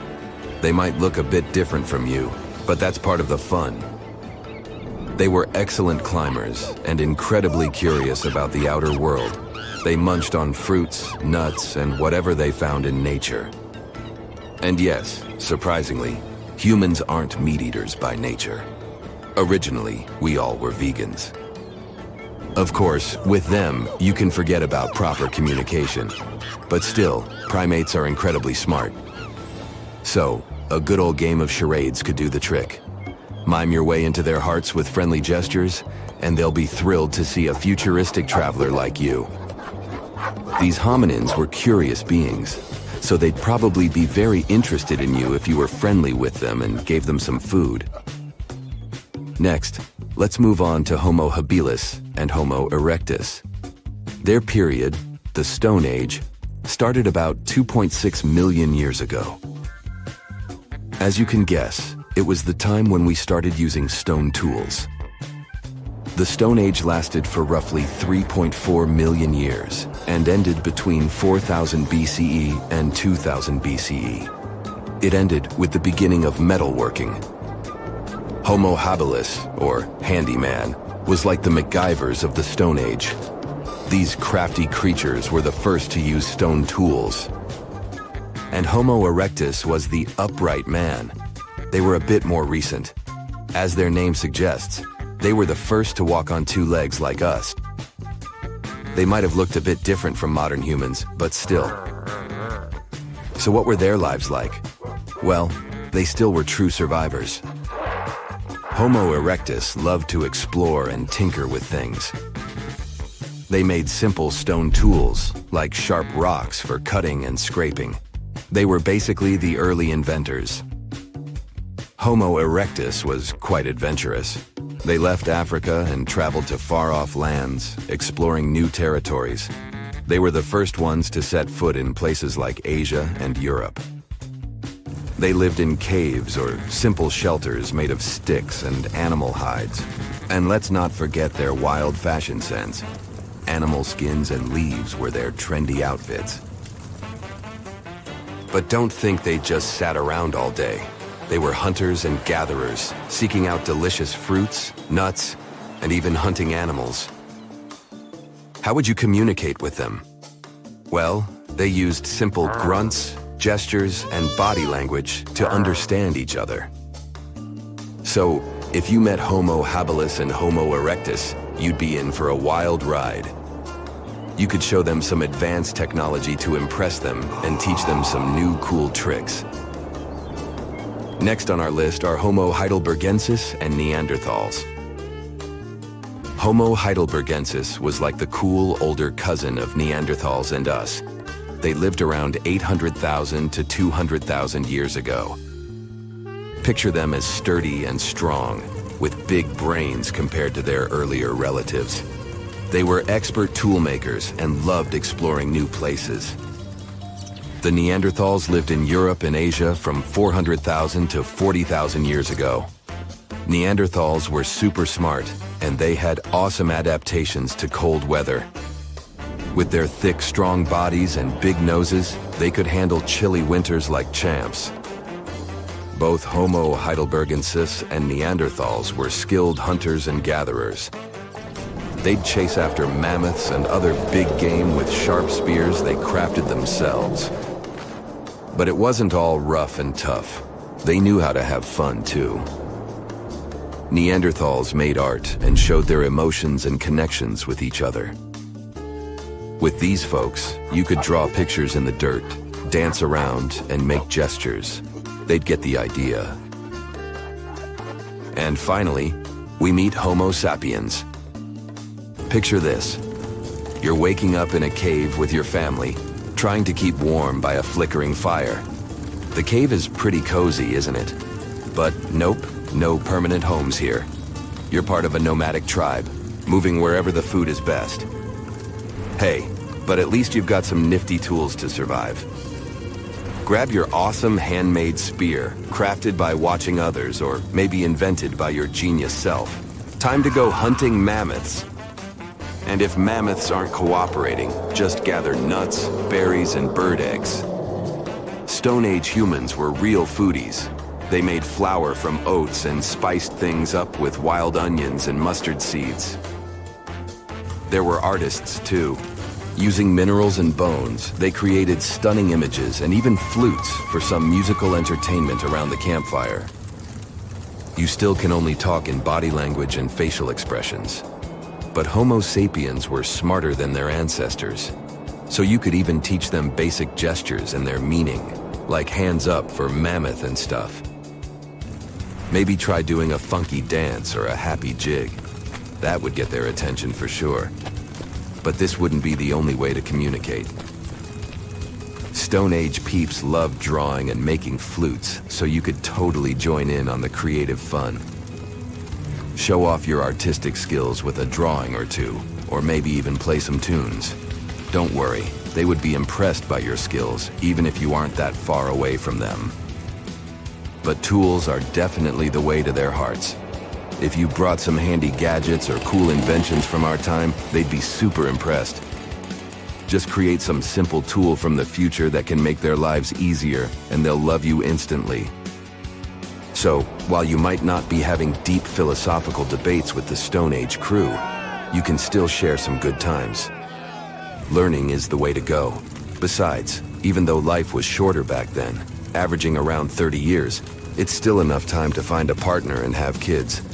Though, the dating pool might be a bit limited. So let's leave that topic for another time. Just hold on to that axe at night because, well, sometimes our ancestors would eat each other and like to do some head-dumping battles. Yikes. Let's finish our journey with the Bronze Age, just for fun. This cool era lasted from around 3300 to around 1200 BCE. And guess what? They were all about that strong metal called bronze. It's the time when people got creative and started using bronze to make all sorts of cool things. Bronze is a combo of copper and tin, making it harder and more durable than anything else at the time. Awesome civilizations started popping up all over the place. They either made their own bronze by smelting copper and mixing it with tin, or traded for it with other places. So, as you step into this ancient era, you'll be amazed by the sight of bustling Bronze Age cities with majestic bronze gates, amazing markets, and grand temples dedicated to powerful gods.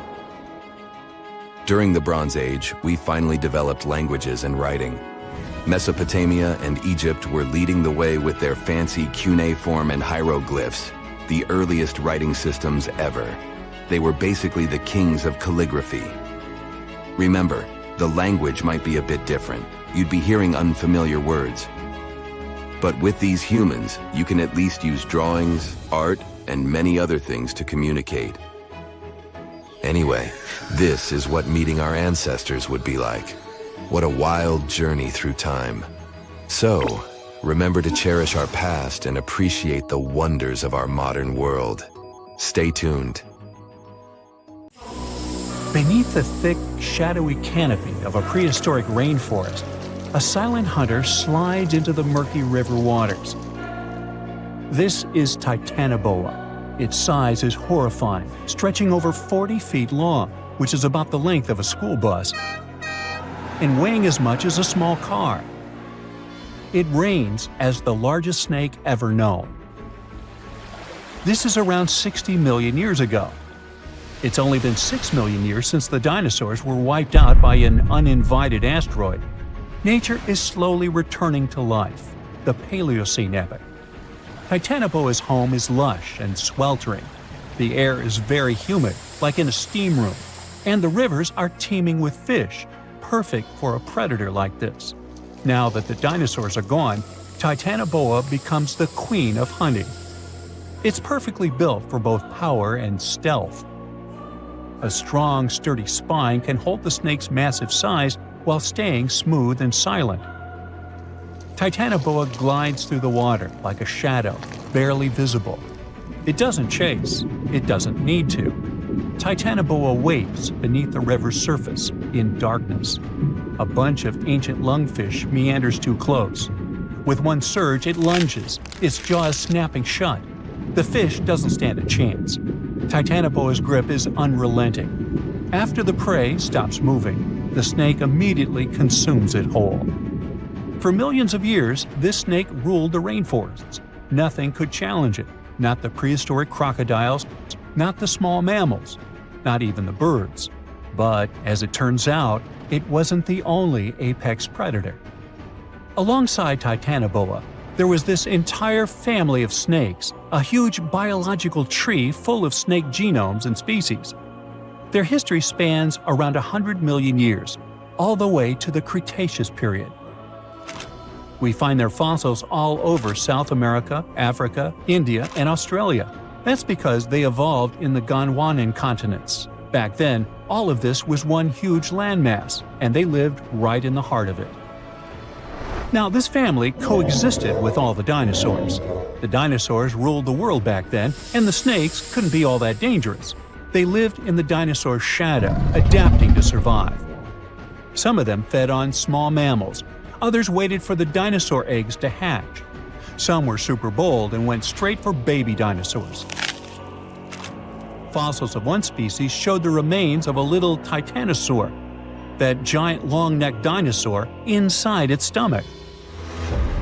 And when the age of dinosaurs finally ended in a fiery cataclysm, it was time for these snakes to celebrate.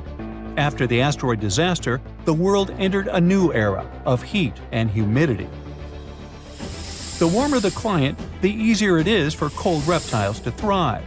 Snakes, including Titanoboa, grew larger than ever, but so did the members of this family.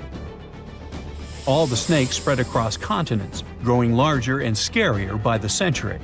And eventually, Titanoboa stopped being the only ruler of jungles. Fast forward to about 47 million years ago. Now it's the Middle Eocene epoch, the tropical lowlands of what today is Western India. A lush, swampy place, full of rivers and pools. The earth was warmer, with turtles and crocodile-like creatures basking in the sun. And there evolved the largest and most fearsome predator of them all, Vasuki indicus. Even the name feels important. Vasuki, the serpent king of Hindu mythology, a colossal snake that's coiled around the neck of Lord Shiva, strong and loyal. And the indicus part is because the snake's fossils were discovered in India. Vasuki surpassed Titanoboa and grew to a jaw-dropping length of 50 feet, like a 4-story building. It also weighed as much as a small elephant. Unlike Titanoboa, who preferred to hunt in the rivers, Vasuki mostly hunted on land, though it still could venture into the water when needed. It prowled the marshy ground with quiet, calculated movements, blending with the dense undergrowth. Vasuki also ate crocodiles, massive turtles, and even early whales in local water pools. No one stood a chance. It had immense muscles and squeezed with unimaginable force. But the snake's jaws were much scarier. Unlike Titanoboa and today's pythons, Vasuki couldn't swallow massive prey whole. Instead, it ate them alive with its teeth, just like this. Fast and absolutely brutal, it was an apex predator of its time. And don't forget that we're not talking about one Titanoboa or one Vasuki. These snakes were part of entire populations. In the Paleocene, rivers were full of various Titanoboas. Some were younger, smaller ones, fighting for survival, while the oldest and largest ones dominated the waterways, in the same way as generations of Vasuki indicus competed with each other for thousands of years. Through the years, many siblings of this family got themselves a region to rule over. For example, alongside Vasuki, this big guy was thriving in northern Africa, in what is today's Egypt. Back then, this land was full of water and swamps. Before we learn more about other snakes, this one was considered the largest, about 36 feet long. That's still bigger than today's most powerful snakes, like the green anaconda. But then, we reached the Pleistocene epoch, from about 2.5 million years ago to only 11,000 years ago. Modern humans were evolving all over the world, and now the snakes had a new problem, an even worse one than dinosaurs. While we were developing brains, in Australia, there ruled the local king of snakes. Their names also come from legends. That's how indigenous Australians called their mythological rainbow serpent the creator of the world. It's like a problem of a chicken and an egg. Was the snake named after a deity, or did the Aboriginal people create their deity after a snake? Ancient Australians coexisted with those predators for thousands of years. They warned their children how to avoid dangerous spots, passing down stories of the terrifying serpents. In their legends, the great rainbow serpent was shaping the land, rivers, and features of the world. These legends were most likely inspired by the powerful nature of those snakes. If only they knew that these animals weren't even as huge as Vasuki or Titanoboa.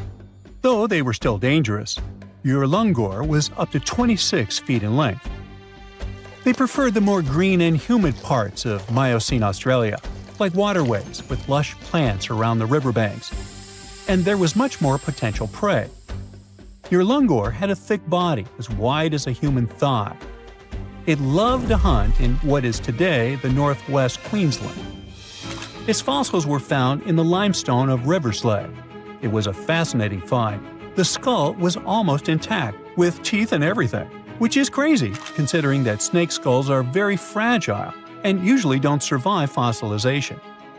Just like snakes before it, Urlungor didn't rely on venom. It was a constrictor, quick and powerful. But at least now these reptiles weren't as brutal. Their hugs quickly caused cardiac arrest in their prey. So the end came rather quickly. Also, they no longer could swallow the prey whole, and didn't have the same sharp teeth as Vasuki or Titanoboa. So both Urlungor and Wanambi had to eat very slowly, just like pythons today. Meanwhile, Wanambi was about 20 feet long.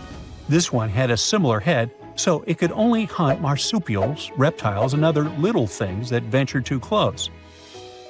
Wanambi's domain was the waterhole. It lay coiled in the shade, motionless, its body blending seamlessly with the dusty earth. If kangaroos and wallabies cautiously approached to drink, they wouldn't even notice the predator until it was too late. The Wanambi snakes lingered in Australia for millions of years. Even when the climate and ecosystem changed, it didn't bother these guys. In fact, they thrived in Australia's cooler, drier regions. Yet, even giants fall. Time moved on, the earth cooled even more, and nature began to change. Wanambi managed to last up to around 50,000 years ago and could have lasted longer if it wasn't for humans. The same Aboriginal Australians who once feared Wanambi eventually spelled the end for the snake. All these years of being the apex predator, only for the little apes to hunt you into extinction. But that's how evolution goes. Eventually, all the giant snakes disappeared, leaving behind only their fossils and stories like this one.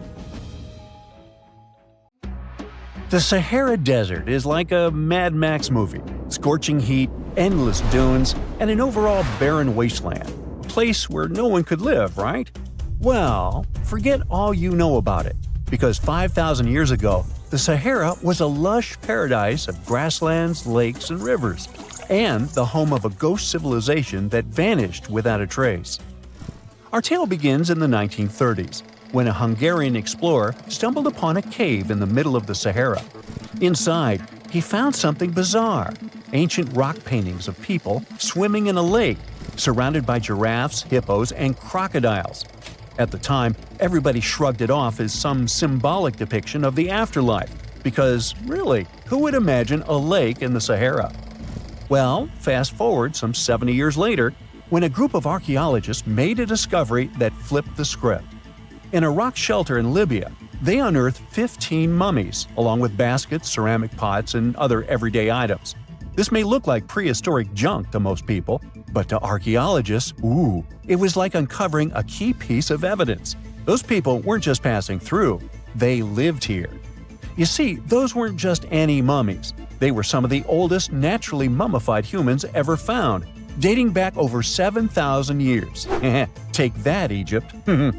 Two of them still had readable DNA, preserved thanks to a rare natural mummification process, almost a miracle considering the Sahara's climate's ability to turn everything into, well, beef jerky.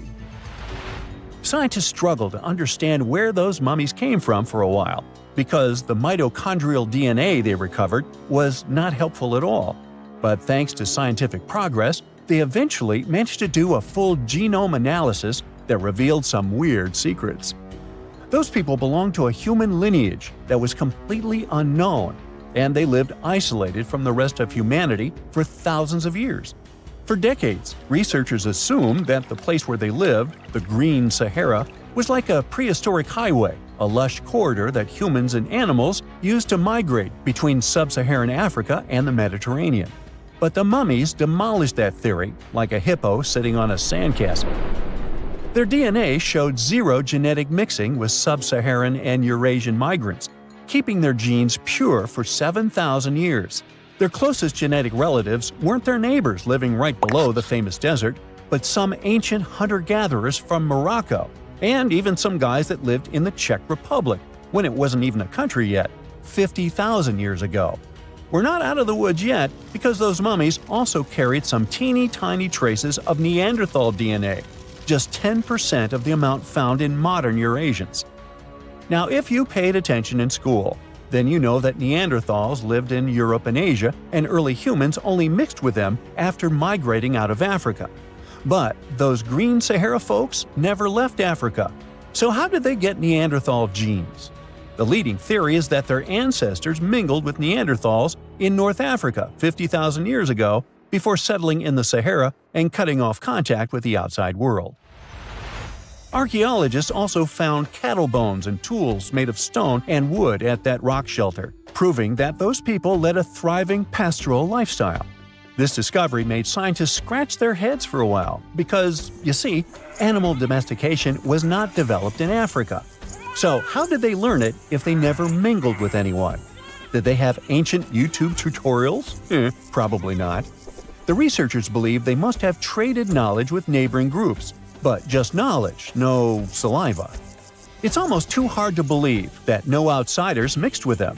After all, who wouldn't want to live in a thriving civilization in the middle of a green paradise, drinking milk, eating meat, and even using animal blood as a protein source? Ooh, yummy. They didn't have to hunt for every meal, thanks to their livestock, and the abundant water made life pretty sweet. And yet, they never married outsiders. Why? Maybe it was a cultural choice to never date outside their own group. Or maybe the landscape itself kept them isolated. This is where scientists place their bets. They believe that the dense forests and rivers that existed in the Green Sahara acted like nature's no trespassing sign, creating a geographical barrier that isolates animals, plants, and whole societies. This isolation is the reason why their genes were so unique. These guys weren't swapping spit with anyone else. But this genetic time capsule almost didn't survive. For most of the last ice age, the Sahara was even harsher than today, a true dead zone where humans couldn't survive.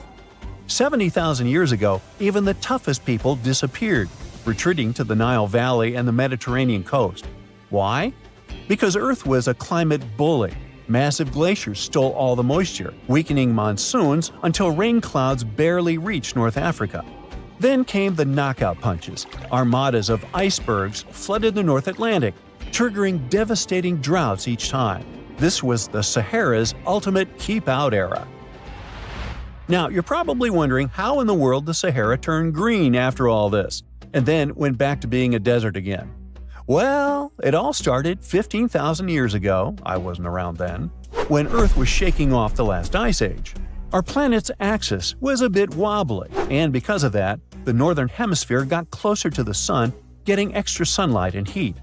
This eternal summer turned North Africa into a giant moisture magnet, pulling water from the Atlantic and making it all rain down on the Sahara. The result of this ridiculous amount of rain was a lush savanna, complete with lakes the size of small countries. But the African humid period was not just a one-time miracle. The truth is, this eternal on and off switch between green and desert happened to the Sahara more than 230 times since the desert was born. During one of these events, the Sahara even expanded, getting bigger than it is today. So when the Green Sahara showed up, you can bet it brought the ultimate ecosystem glow-up. This wasn't just a light dusting of grass. We're talking full makeover. The transformation was so complete, it even reshaped animal populations. Cheetahs suddenly struggled with the new prey dynamics, while rodents like the multi-mammate mouse thrived in the suddenly abundant grasslands. But don't pack your prehistoric swim trunks just yet. This paradise had teeth. The Sahara was an ecological maze of crocodile-infested rivers, malaria-carrying mosquitoes, and big cats lurking in the tall grass. Crossing it would have been like playing a real-life game of Hungry Hungry Hippos. This is probably why more groups didn't settle permanently. The Sahara's climate cycled between wet and dry every 20,000 years, hardly a stable zip code. For most ancient people, it was smarter to treat the Green Sahara like an all-you-can-eat buffet, grab resources and leave before the desert returned. Still, this Green Sahara period lasted for 10,000 years, giving our mystery shepherds plenty of time to thrive. But around 5,000 years ago, Earth's axis shifted again, the rains moved away, and the Sahara dried up faster than a puddle in July. As the desert returned, the shepherds from the Green Sahara had no choice but to pack up their livestock and leave. Some researchers believe they migrated toward the Nile, laying the groundwork for ancient Egypt, so I guess their legacy lives on. Besides, their pure lineage may be extinct by now, but some faint genes of the mummies can still be found in the people that live in North Africa today. But the introvert mummies were not the only ones using the Green Sahara as an Airbnb. They actually had neighbors just around the corner, in a lakeside village in Niger to be exact. Those people thrived for 5,000 years and left behind the oldest Sahara Desert cemetery, including a man buried in a turtle shell, a grinning Halloween man with filed teeth, and a heartbreaking family embrace frozen in time, victims of the very waters that sustained them. Eventually, those people disappeared too, just like it happened to our antisocial friends. This proves that this desert outsmarts everyone, with a landscape that gives paradise with one hand and takes it away with the other. You're heading to Spain with a team of archaeologists to try to find some ancient artifacts. You get lucky and uncover one of the greatest treasures of the Iberian Bronze Age. Iberian refers to the Bronze Age culture of Portugal and Spain. So you find and unearth coins, jewelry, vases, vessels, and two pretty strange items. One is something like a part of a scepter, and the other resembles a bracelet. And you know what's strange about them? They're connected with space. In 1963, several miles away from the city of Vienna, Spain, scientists discovered the treasure of Vienna, one of the most significant gold hoards from the Bronze Age. Interestingly, are there bronze treasures from the Golden Age? Never mind. All the gold found dates back to sometime between 1500 and 1200 BCE, except for that scepter and bracelet. They were made by inhabitants of another planet, so their production date is unknown. Okay, that's a joke. However, a small part of this joke is true. When scientists studied the found gold, they discovered that those two items were made of iron. So what, you might think? Well, the catch is that in the Bronze Age, people didn't mine or manufacture iron. Work with this metal began around 850 BCE, about 400 to 700 years after the creation of the treasure of Vienna. How is this possible? A clue to this mystery can be found in ancient Egypt. In the tomb of Pharaoh Tutankhamun, an iron dagger was found, which was also made of similar iron. But this dagger was much more valuable than all the others. And that's because it was made from a space object, a meteorite. Yeah, that bracelet and scepter were also made of meteoritic iron. Its difference from Earth metal is that cosmic iron has a high nickel content, so it all makes sense. People from the Bronze Age couldn't mine iron from the deep bowels of our planet, but nothing prevented them from collecting iron falling from the sky. Just imagine how cool it is to have jewelry or a dagger made of material that has traveled millions of years through the vast expanses of space. Perhaps it even contains particles of an ancient extinct star. Today, these two artifacts from the treasure of Vienna are the oldest recorded items in the Iberian Peninsula made of meteoritic iron. Now, with everything in its place, you can turn your attention to all the wealth of the treasure of Vienna. It contains 66 items: bowls, bracelets, bottles, gold jewelry, 3 silver bottles, and an amber gold button. 22 pounds of ancient gold. People hid it, and only after 3,000 years we were able to discover it. This archaeologist's dream can be found in the Vienna Museum, where exhibits from different time periods are presented, from prehistoric times like 50,000 years ago to the present day. Items from the Iberian period, from the Roman period, from the Arab civilization. You can find not only jewelry and coins, but there are also remnants of columns, ceramics, and other architectural artifacts. The collection is considered one of the most important prehistoric treasures of Europe. And the coolest thing is that you can see it all with your own eyes for just €2, which is about $2. Go to Vienna, find the museum, and enjoy. Hey buddy, I heard you have a metal detector. Could you help me find a hammer I left somewhere in the field? Your old farmer friend asks. You take a metal detector and go searching, but instead of a hammer, you find hundreds, even thousands of silver coins worth $2 million. You're so happy that the farmer lost that hammer, and now you're rich. Stop!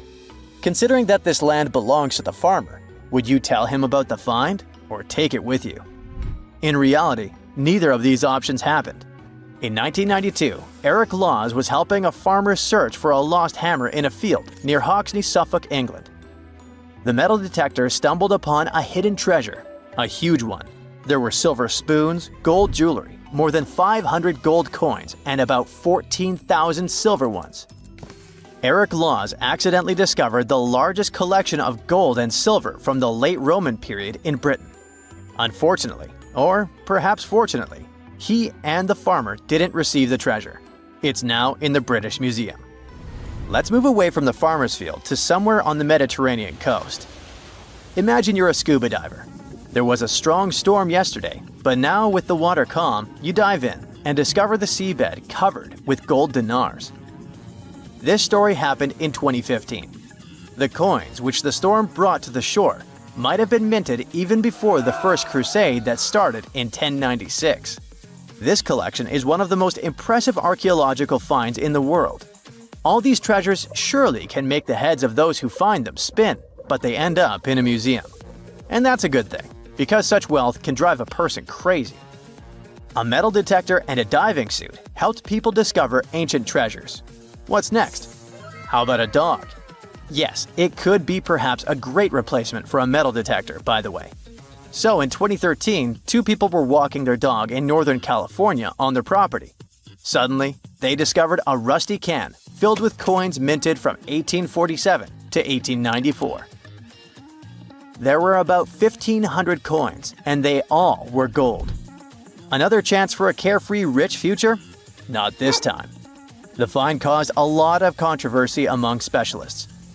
There was one version, according to which these coins could have been stolen from the US Mint. But later, the US Mint debunked this suggestion, as they'd never had this gold in their storage.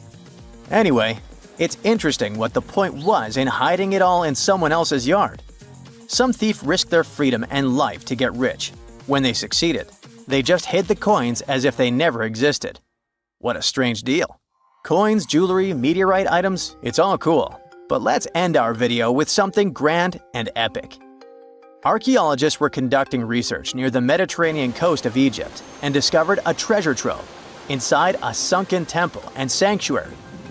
Despite the waves, earthquakes, and seawater, the massive find was preserved in a not bad condition. The temple was built a very long time ago and collapsed in the middle of the 2nd century BCE. It was an important structure in ancient Egypt. People considered this place holy. Pharaohs came to the temple to seek help from the higher powers of Egyptian mythology to obtain titles for their rule. Titles of kings of the universe. For many people, this place was like the center of the universe, and now it lies forgotten on the seabed, almost ruined. Time spares nothing. Researchers found out the temple had been part of an ancient port city. A long time ago, an earthquake occurred in this area and destroyed the city. Tidal waves softened the ground and dragged the town into the Mediterranean Sea. While studying the temple, scientists found many secret treasures there: silver ceremonial instruments, gold jewelry, and alabaster vessels. In past times, people used them to store perfumes or greasy ointments called unguents. Perhaps in ancient Egypt, they weren't bad in the field of cosmetology. Near the temple, archaeologists discovered a Greek sanctuary. Apparently, the Greeks living in Egypt or coming here on business wanted to pay tribute to Aphrodite, so they created a small building in her honor. In that place, archaeologists found bronze and ceramic artifacts from different cultures. Scientists found out that the Greeks had permission to trade in the Egyptian city and even be its residents. It seems pharaohs living around 600 BCE were favorable to the Greeks. The profession of an archaeologist is very exciting. But what would you do if you found some ancient treasure?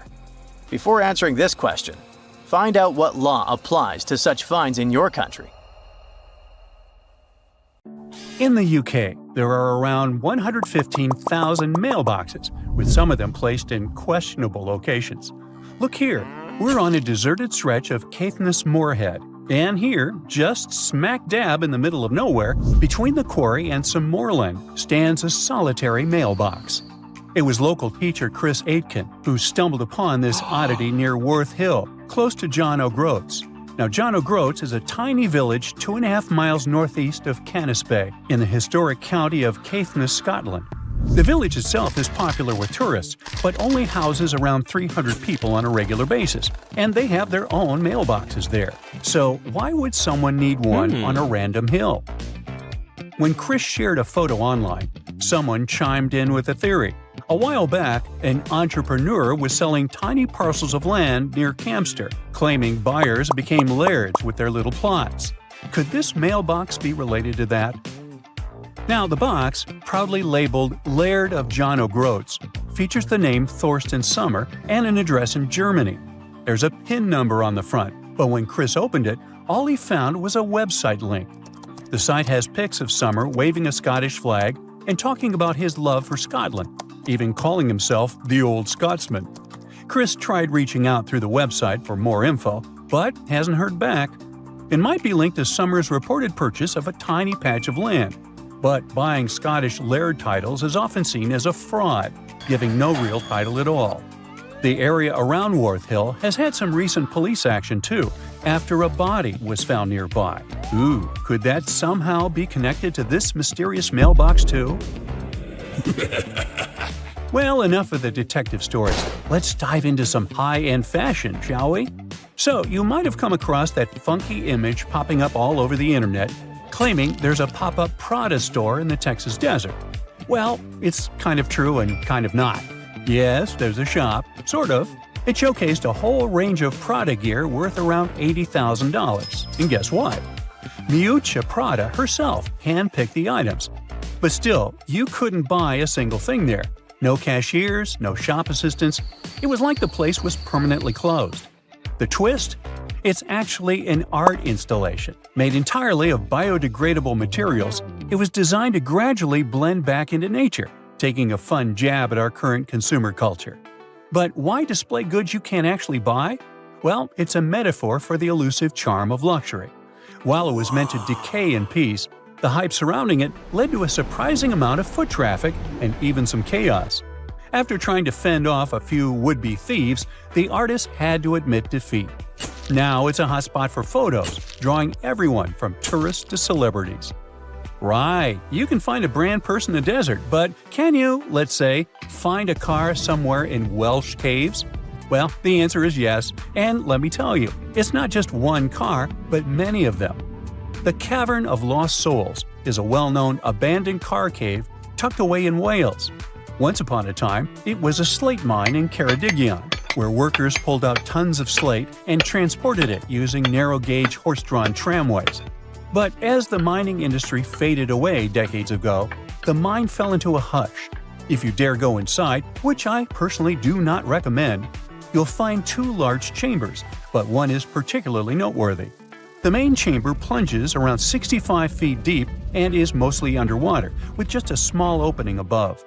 Since the mine shut down, locals and the council have taken advantage of that opening, tossing in all sorts of unwanted stuff. You'll find everything from fridges and TVs to even whole cars piled up in one corner. What makes the Cavern of Lost Souls special is the single beam of light that breaks through, casting its glow on the twisted heap of wrecked cars and metal. The water, when hit by that light, glows a stunning turquoise green, creating beautiful reflections of the cars and cavern walls on the still surface. Every now and then, a fragment of slate falls, shattering the quiet and sending ripples across the water. There was yet another weird find in Wales. A shiny 10-foot silver monolith recently popped up on Hay Bluff in Powys, Wales, and it's sparking a ton of curiosity. A local builder, Craig Muir, discovered it during his hike, and he described it as looking like it just dropped down from space. It's made of surgical steel, has no markings, and is super well crafted without visible welds. Muir's find is reminiscent of those mysterious monoliths that popped up worldwide in 2020, creating quite a buzz online.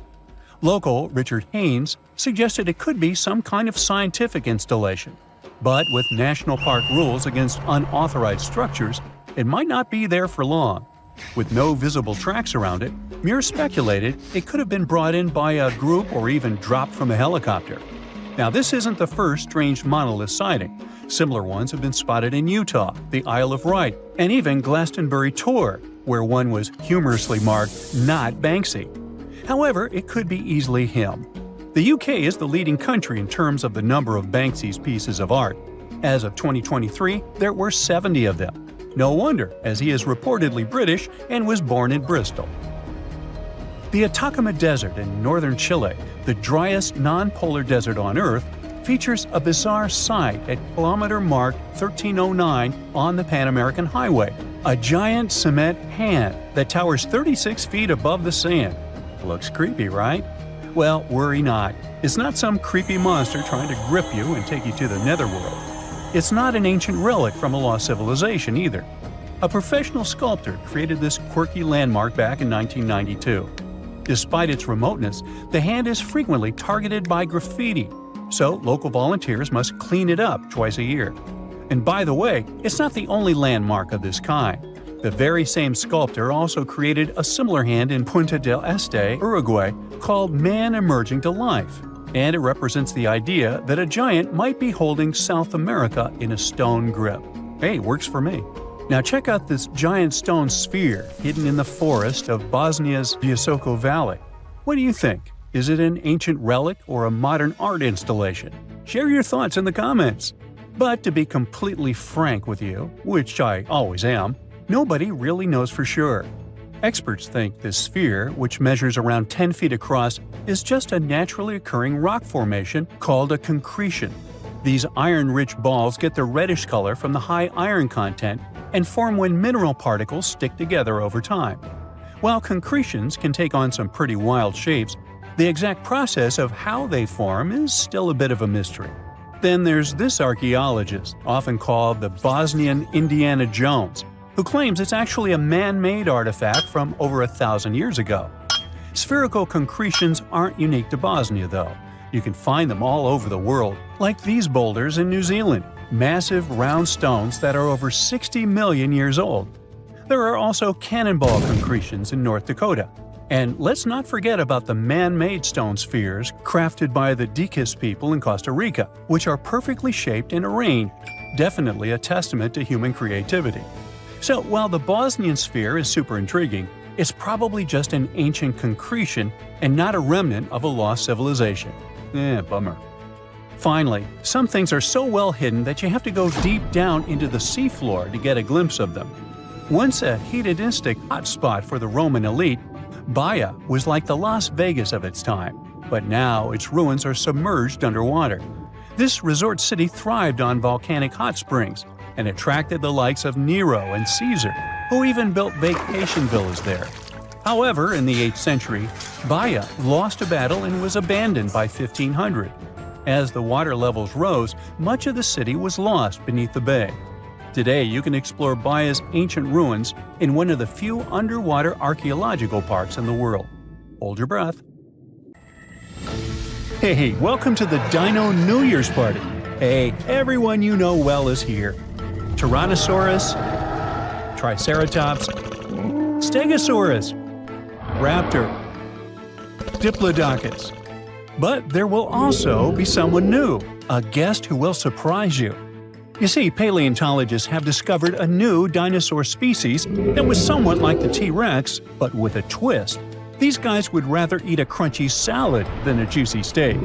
Hey, meet this dude. Any guesses on how to pronounce this? Duonicus sacobatri. Thanks, please hold your applause. These are herbivorous guys that belong to the therizinosaurs. But they had one awesome feature. A feature that showed scientists that Duonicus belonged to a new branch of dinosaur evolution, about which little is known. But hey, let's go back to the dino party, shall we? Here you can see dinosaurs with different personalities. The T-Rex is a bully and toothy. The Velociraptor seems to be very toxic and moody.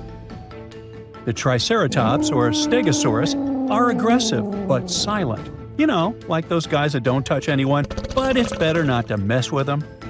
So among them all, the Therizinosaurus is a chill guy that will always help, will always keep you company at a party, and will never be annoying.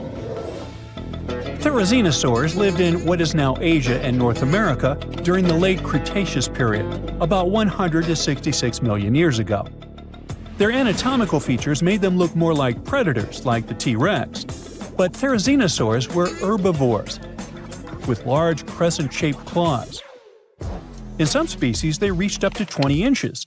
Now imagine how dangerous these monsters would have been had they been carnivorous.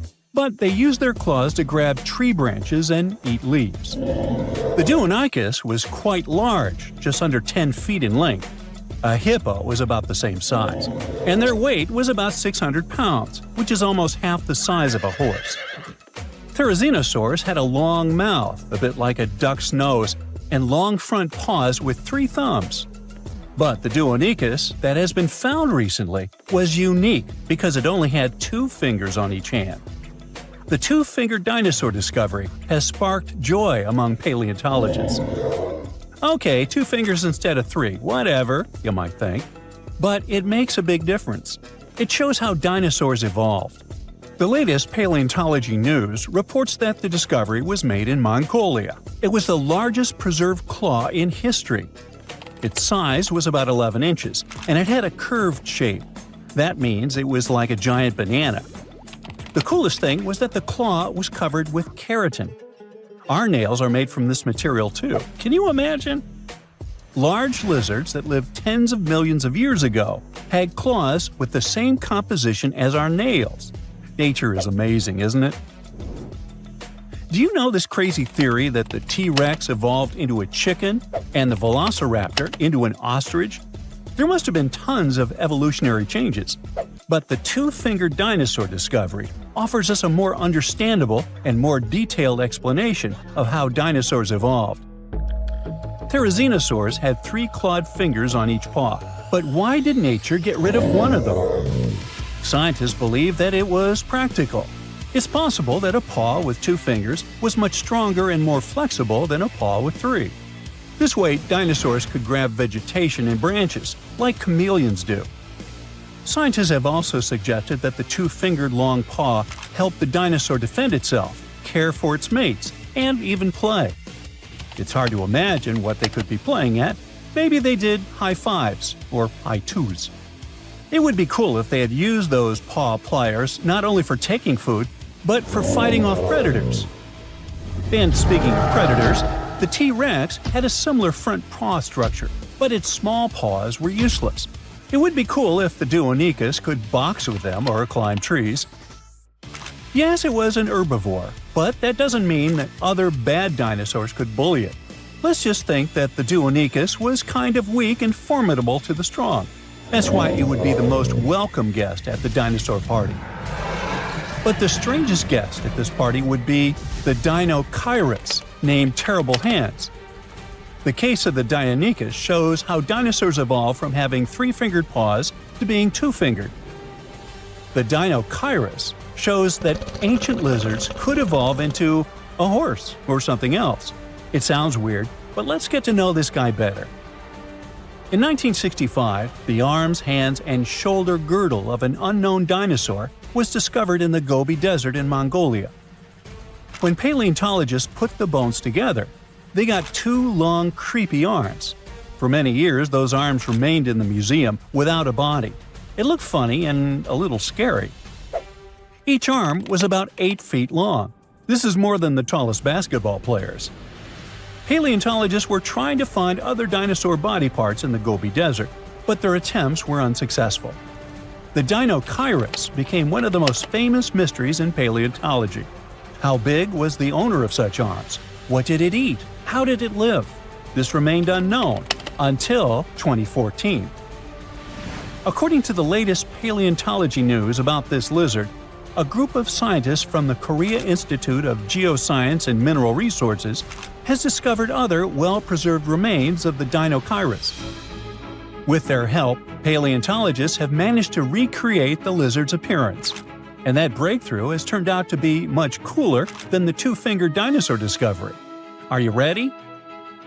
The Deinonychus was colossal, rather slow, with a horse-like head and a spine that formed something like a hump. It looks super weird, even for a science fiction movie. This new dinosaur species belonged to Ornithomimosauria, an ostrich-like species, agile and fast-moving. But not the Deinonychus. Instead of speed and agility, the dinosaur had a large size. It was 36 feet long and weighed 13,200 pounds, which is almost the weight of an adult elephant and the length of half a metro wagon. Despite its size, the Deinonychus was quite harmless. Its long muzzle looked like that of a duck or a horse. It also had no teeth. So, for tyrannosaurs and other predatory giants, it was an easy lunch. And this is not just a guess. Scientists found bite marks on the discovered skeletons of this dinosaur. It seems this poor big dude met some really bad and hungry guys. But what was lunch to this strange lizard itself? It ate almost everything: soft plants, algae, small vertebrates, and fish. It sucked food from the bottom of lakes and rivers with its beak and tongue and swallowed stones to help grind the food. Those stones crushed the pieces of food and thus helped the stomach to digest stuff more easily. The dinosaur used its terrible hands to dig and pick up food from trees and the ground. But the strangest part of its body was its back and tail. The bones at the end of its tail were joined into a single structure called a pygostyle. This thing supports the feathers of modern birds. Now, it's possible that the Deinonychus waved its tail like a fan. and its back had thick bone spikes that stuck up from its spine. Considering that those bones were covered with skin, the whole strange skeleton structure looked like a sail. You know how dinosaurs evolved to have such a strange shape and probably ask yourself, hey, what's the point? Well, scientists believe that the ligaments coming out of the spine help support the dinosaur's heavy belly and legs. To better understand how that could work, imagine cable-stayed bridges. Long vertical beams have many cables that hold the roadway. Similar, the dinokairos spikes and ligaments help to hold the dinosaur's weight. Now, back at our dino party, it would be a shy, tall dude who accidentally drops a drinking glass and makes you feel awkward. It's lonely. It dreams of finding friends. And it will surely find them. A diplodocus would make a great buddy. A herbivorous dinosaur with 2 fingers that looks like a predator and a horse-like giant with 2 long arms show us how diverse dinosaur evolution can be. T-Rex, Velociraptor, Diplodocus, and others are the superstars of the ancient world. It would be cool if paleontologists could discover new dinosaur species that would remove the old guard from their pedestal of fame. Would you like to see a movie starring the dinokairos and the duonicus? Hey, I would. It's a perfect summer day. You're relaxing on the beach, dipping your toes into the cool water, when suddenly, bam! A 56-foot aquatic nightmare rockets from the waves. It's the size of 2 London double-decker buses, sporting about 60 razor-sharp teeth, including bonus chompers on the roof of its mouth, because why not? This aquatic beast isn't picky about its diet either. Sharks? Turtles? Other sea monsters? Yep, they're all on the menu. Meet the mosasaur, a group of marine reptiles that ruled the oceans millions of years ago. If you've seen Jurassic World, you'll recognize them as the stars of that epic moment when a massive creature leaps out of the water to snatch a great white shark like it's sushi. That's a mosasaurus, and it's every bit as terrifying as it sounds. Recently, scientists stumbled upon a fossil of one of those marine monsters in, of all places, Mississippi. Yes, Mississippi, the land of magnolias and catfish. Turns out it's also home to ancient sea dragons. This discovery was a happy accident. A team of geologists was mapping the terrain in east-central Mississippi when they noticed something strange poking out of the ground. It wasn't a rock or a seashell. It was a vertebra. And a massive one. In fact, it was so large it barely fit in the hand of the scientist who found it. The fossil likely belonged to the largest known species of mosasaur, the Mosasaurus hoffmanni. Now, the biggest mosasaur ever found clocked in at a staggering 56 feet long. This new specimen hit a solid 30 feet at least, and while it might not break the world record, it certainly makes the crown for the biggest mosasaur ever discovered in Mississippi. Fun fact, that's still longer than the average RV, and with way worse gas mileage. To be fair, the Mississippi Museum of Natural Science already had a couple of mosasaur fossils in its collection. But this newcomer might just steal the spotlight. And this isn't an isolated incident. In 2015, paleontologists unearthed the skull of a 24-foot-long mosasaur in North Dakota. Years later, a private fossil hunter, yes, that's a thing, found an equally huge mosasaur in Texas. Well, its jaw at least. These sea monsters, also known as sea dragons, by the way, actually have one of the wildest origin stories in paleontology. The very first skull was found way back in 1764 in a chalk quarry in the Netherlands. And at the time, scientists thought it was a whale. Then came a second skull, which was so impressive that French revolutionaries literally looted it during the siege in 1794. Legend has it they swapped it for 600 bottles of wine. Doesn't sound like a fair trade to me. That fossil actually helped pioneer the concept of extinction and got paleontologists buzzing for centuries. Since then, mosasaur fossils have popped up all over the world, like ancient scaly celebrities leaving their mark. From the Mississippi backwoods to the deserts of Morocco, from New Jersey to Belgium, scientists have uncovered everything from teeth to full skulls. sometimes even misplacing them in museum drawers for centuries. So what exactly were these terrifying titans of the deep? Well, let's just say, if ancient oceans had a most likely to eat everything in sight award, the mosasaur would win it. Picture a gigantic scaly torpedo with a mouth full of about 60 razor-sharp teeth, including some growing on the roof of its mouth like dental overkill. It had a long, muscular tail for propulsion and 4 paddle-like limbs that worked like turbocharged oars, letting it cruise through warm, shallow seas like a reptilian speedboat. Scientists believe they were close relatives of modern monitor lizards and snakes, which honestly just makes both of those animals way more terrifying. Some mosasaurs even might have had adaptations for sensing vibrations in the water, allowing them to detect movement from a distance, similar to how sharks use electroreception today. Their eyes were well developed too, giving them sharp vision in the dim ocean depths, a key advantage when hunting fast or elusive prey. But what really makes mosasaurs the stuff of prehistoric nightmares is their attitude. They were apex predators, and they knew it. Those sea monsters weren't picky eaters. Fish, turtles, birds, sharks, other mosasaurs. Basically anything that moved was dinner.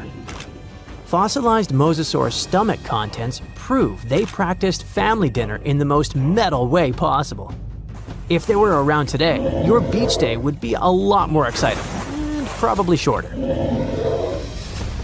These guys were so intense, they dominated the whole world. It's safe to say, mosasaurs were the undisputed rulers of the late Cretaceous oceans. And like today's orcas or great white sharks, they probably used ambush tactics, sneaking up on prey from below before striking with explosive force. Bite marks found on the fossilized bones of turtles and even other mosasaurs suggest intense underwater battles worthy of a blockbuster movie. But how did one end up in Mississippi of all places? Well, rewind the clock about 80 million years and you'll find part of North America underwater. A vast shallow sea known as the Western Interior Seaway split the continent in two, running from the Gulf of Mexico to the Arctic Ocean. It was warm, teeming with life, and yes, crawling with sea monsters. This prehistoric seaway was a watery wonderland. Imagine long-necked plesiosaurs gliding through the water, birds with teeth diving for fish, and oysters the size of car tires clinging to reef-like structures. Even giant fish like this weird guy over here called it home. This ancient inland sea stretched over 600 miles wide in some places, but it was no more than a few hundred feet deep, making it ideal territory for predators like mesosaurs to thrive. The shallow depth also meant that their prey had few places to hide, turning the seaway into a prehistoric buffet. But the Western Interior Seaway wasn't a permanent fixture. As the Rocky Mountains rose, the seaway slowly disappeared. Over millions of years, it transformed from a shallow ocean to swamps and then to dry land. Today, what was once an ocean is now the Midwest, complete with cornfields, cows, and the occasion mosasaur vertebra hiding in the dirt. Now, this wasn't exactly the end of the mosasaurs. Sadly, even these monsters couldn't outswim extinction. Those massive sea beasts met their watery grave around 66 million years ago, when Earth got an unwelcome visitor, a 10-mile-wide asteroid. When that space rock slammed into what is now Mexico's Yucatan Peninsula, it unleashed destruction on a planetary scale. The impact triggered massive tsunamis, set forests ablaze, and shot so much debris into the atmosphere that sunlight was blocked out for months, maybe even years. This impact winter plunged Earth into a deep freeze. With sunlight gone, plants couldn't photosynthesize, and the food chain collapsed like a house of cards. On land, plant eaters starved, and predators like T-Rex soon followed. About 75% of all species on Earth disappeared. But don't think the oceans were a safe retreat. The seas were hit just as hard, if not worse. First came the mega tsunami that devastated marine life along coastlines. Then, the real villain arrived. You see, without sunlight, phytoplankton, Those tiny microscopic plants that serve as the foundation of the marine food web perished. With them went zooplankton, small fish, and filter feeders. And when the buffet dried up, the big predators like the mosasaurs went hungry. No food, no future. With plunging temperatures and ocean acidification, even the ocean's top predators couldn't survive. Mosasaurs, along with plesiosaurs and ammonites, were wiped out in the blink of a geological eye. So ended the reign of sea monsters. The good news is that you can now swim at peace knowing that no sea dragon will ever come at you. I mean, it's a bummer that they went extinct, but let's be honest, beach days are way more relaxing without 56-foot lizards crashing the party. Something exciting and kinda unexpected popped out among the rocks of the Ica Valley in Peru. The bones of a really old whale that lived almost 40 million years ago. At first, no one was really impressed because the bones they found were big and weirdly shaped, so people just thought they were looking at giant boulders. I mean, that's cool too, but things got way better when they realized those were the remains of a very large ancient animal that roamed along the coast of ancient Peru. Plus, it was probably the heaviest creature that ever lived. Sorry, blue whale, I know you worked hard to get to the top. The length of over 100 feet and weight of more than 200 tons brought you the status of the biggest animal on our planet. But it seems you've held the title long enough. Time to hand it over to our next candidate, and that one's really gigantic. This ocean beast was probably shorter than the blue whale, but heavier, with a weight that could be between 93 tons and 370 tons. If it's closer to the higher number, it'll make Prehistoric the biggest animal ever known to have lived on Earth. And it seems its weight was the result of having extremely thick, dense bones. You can see such bones today in manatees or some other early whales. Dense bones are a great tool for such marine mammals. This feature makes them heavy and allows them to stay submerged most of the time. But at the same time, if their body was too heavy, they would end up sinking all the time, and they would waste too much energy to move back up to the surface. So, to avoid sinking, marine mammals need to have enough lighter tissues, like muscles and fat, to help them float in the water without using too much energy.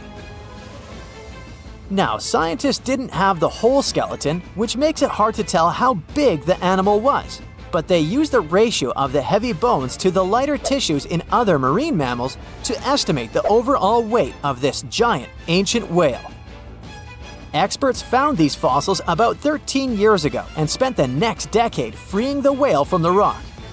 Its anatomy and age showed this whale was a cousin of Basilosaurus, a whale that had a long snout full of sharp teeth, and a sleek body similar to that of an eel.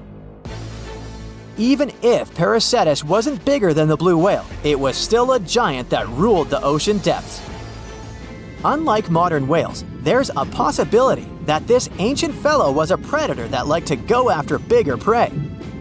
And this also changes how we see the history of whales.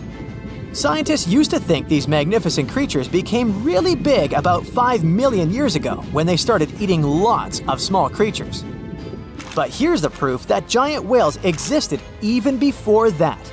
But it's still unclear how this whale managed to find enough food to sustain its enormous body. Plus, it's still hard to tell what exactly this ancient creature had on its menu. It was pretty large and not such a fast swimmer, so it's possible it searched for food in shallow waters. Then it probably ate crustaceans, clams, or some other small animals hiding in the sand. One theory says it was a scavenger, which basically means it munched on remains of everything that would come its way. It's not so unusual to find marine animals in deserts. Many of these regions used to be covered with water anyway. The Sahara in Africa is a perfect example. About 50 to 100 million years ago, this was not a dry desert, but a shallow saltwater body called the Trans-Saharan Seaway. The land is not wet there anymore, of course, but people who lived in that area knew about it because they used to find old shells across the desert. The sea was about 164 feet deep. That sounds enough for a nice swim. Some would say this area looked like modern Puerto Rico, with lots of sun and shallow water.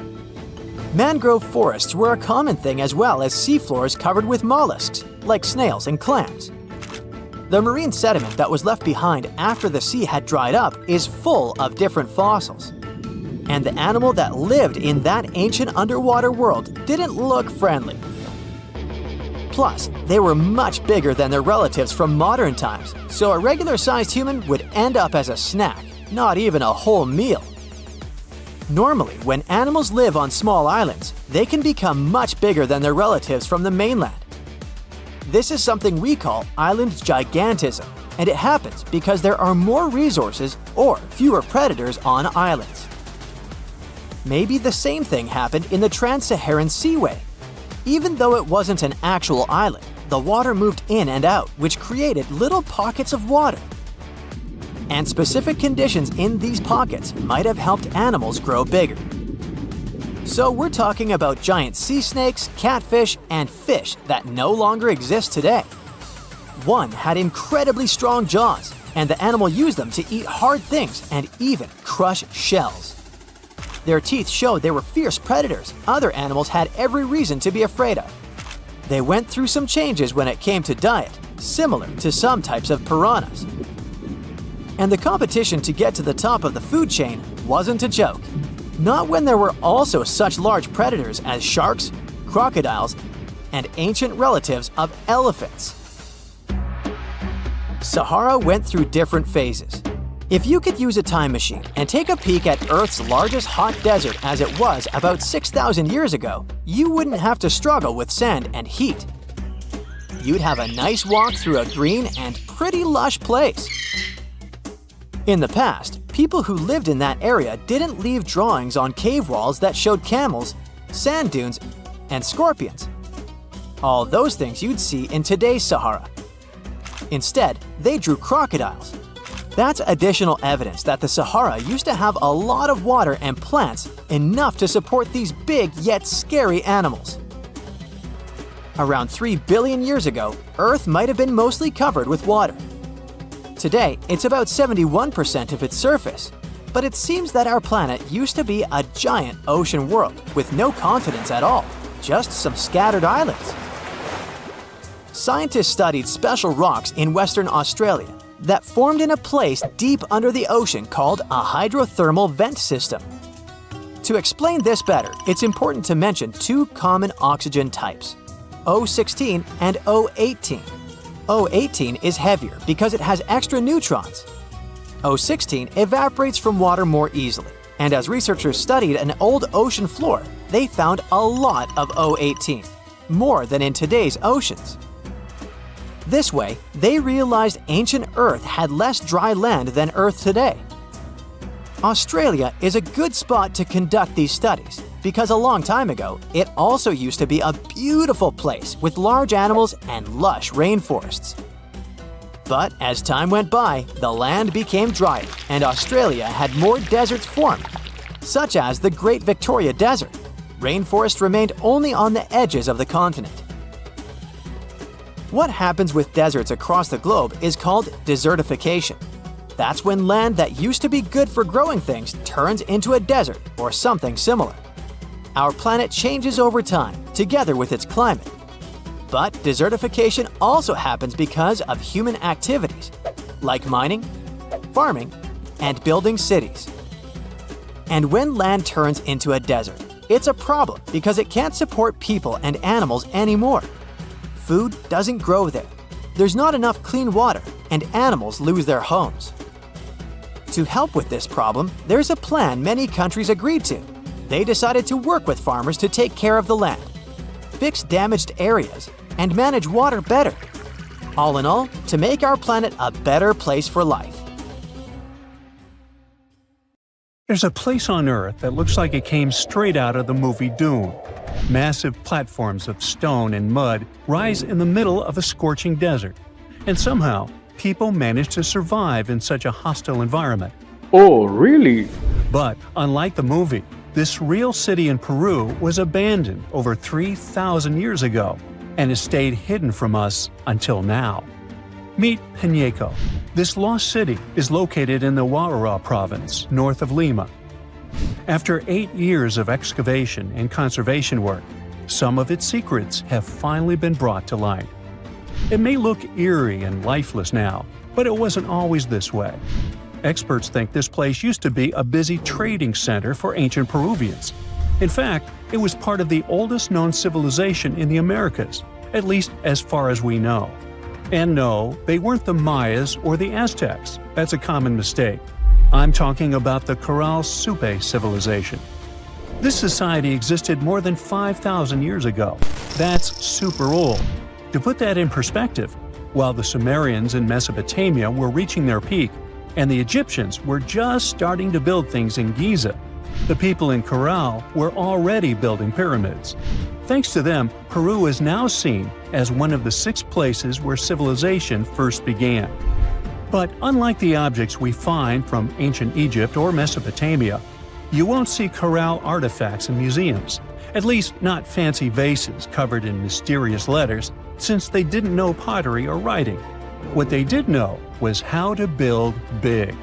They left behind mind-blowing architecture, such as stepped pyramids and huge sunken plazas, like massive open-air arenas big enough to hold hundreds of people. And it's not like they just had one pyramid here and a plaza there. No, as I said, they built big. So far, researchers have found as many as 30 major metropolitan centers across what we now call the Caral region or Peru's north-central coast. You can think of them as full-on cities, with residential areas, several plazas, and ceremonial temples. Their largest pyramid, known as Pirámide Mayor, stands nearly 100 feet tall, with a base covering an area the size of about 4 football fields. That's substantial.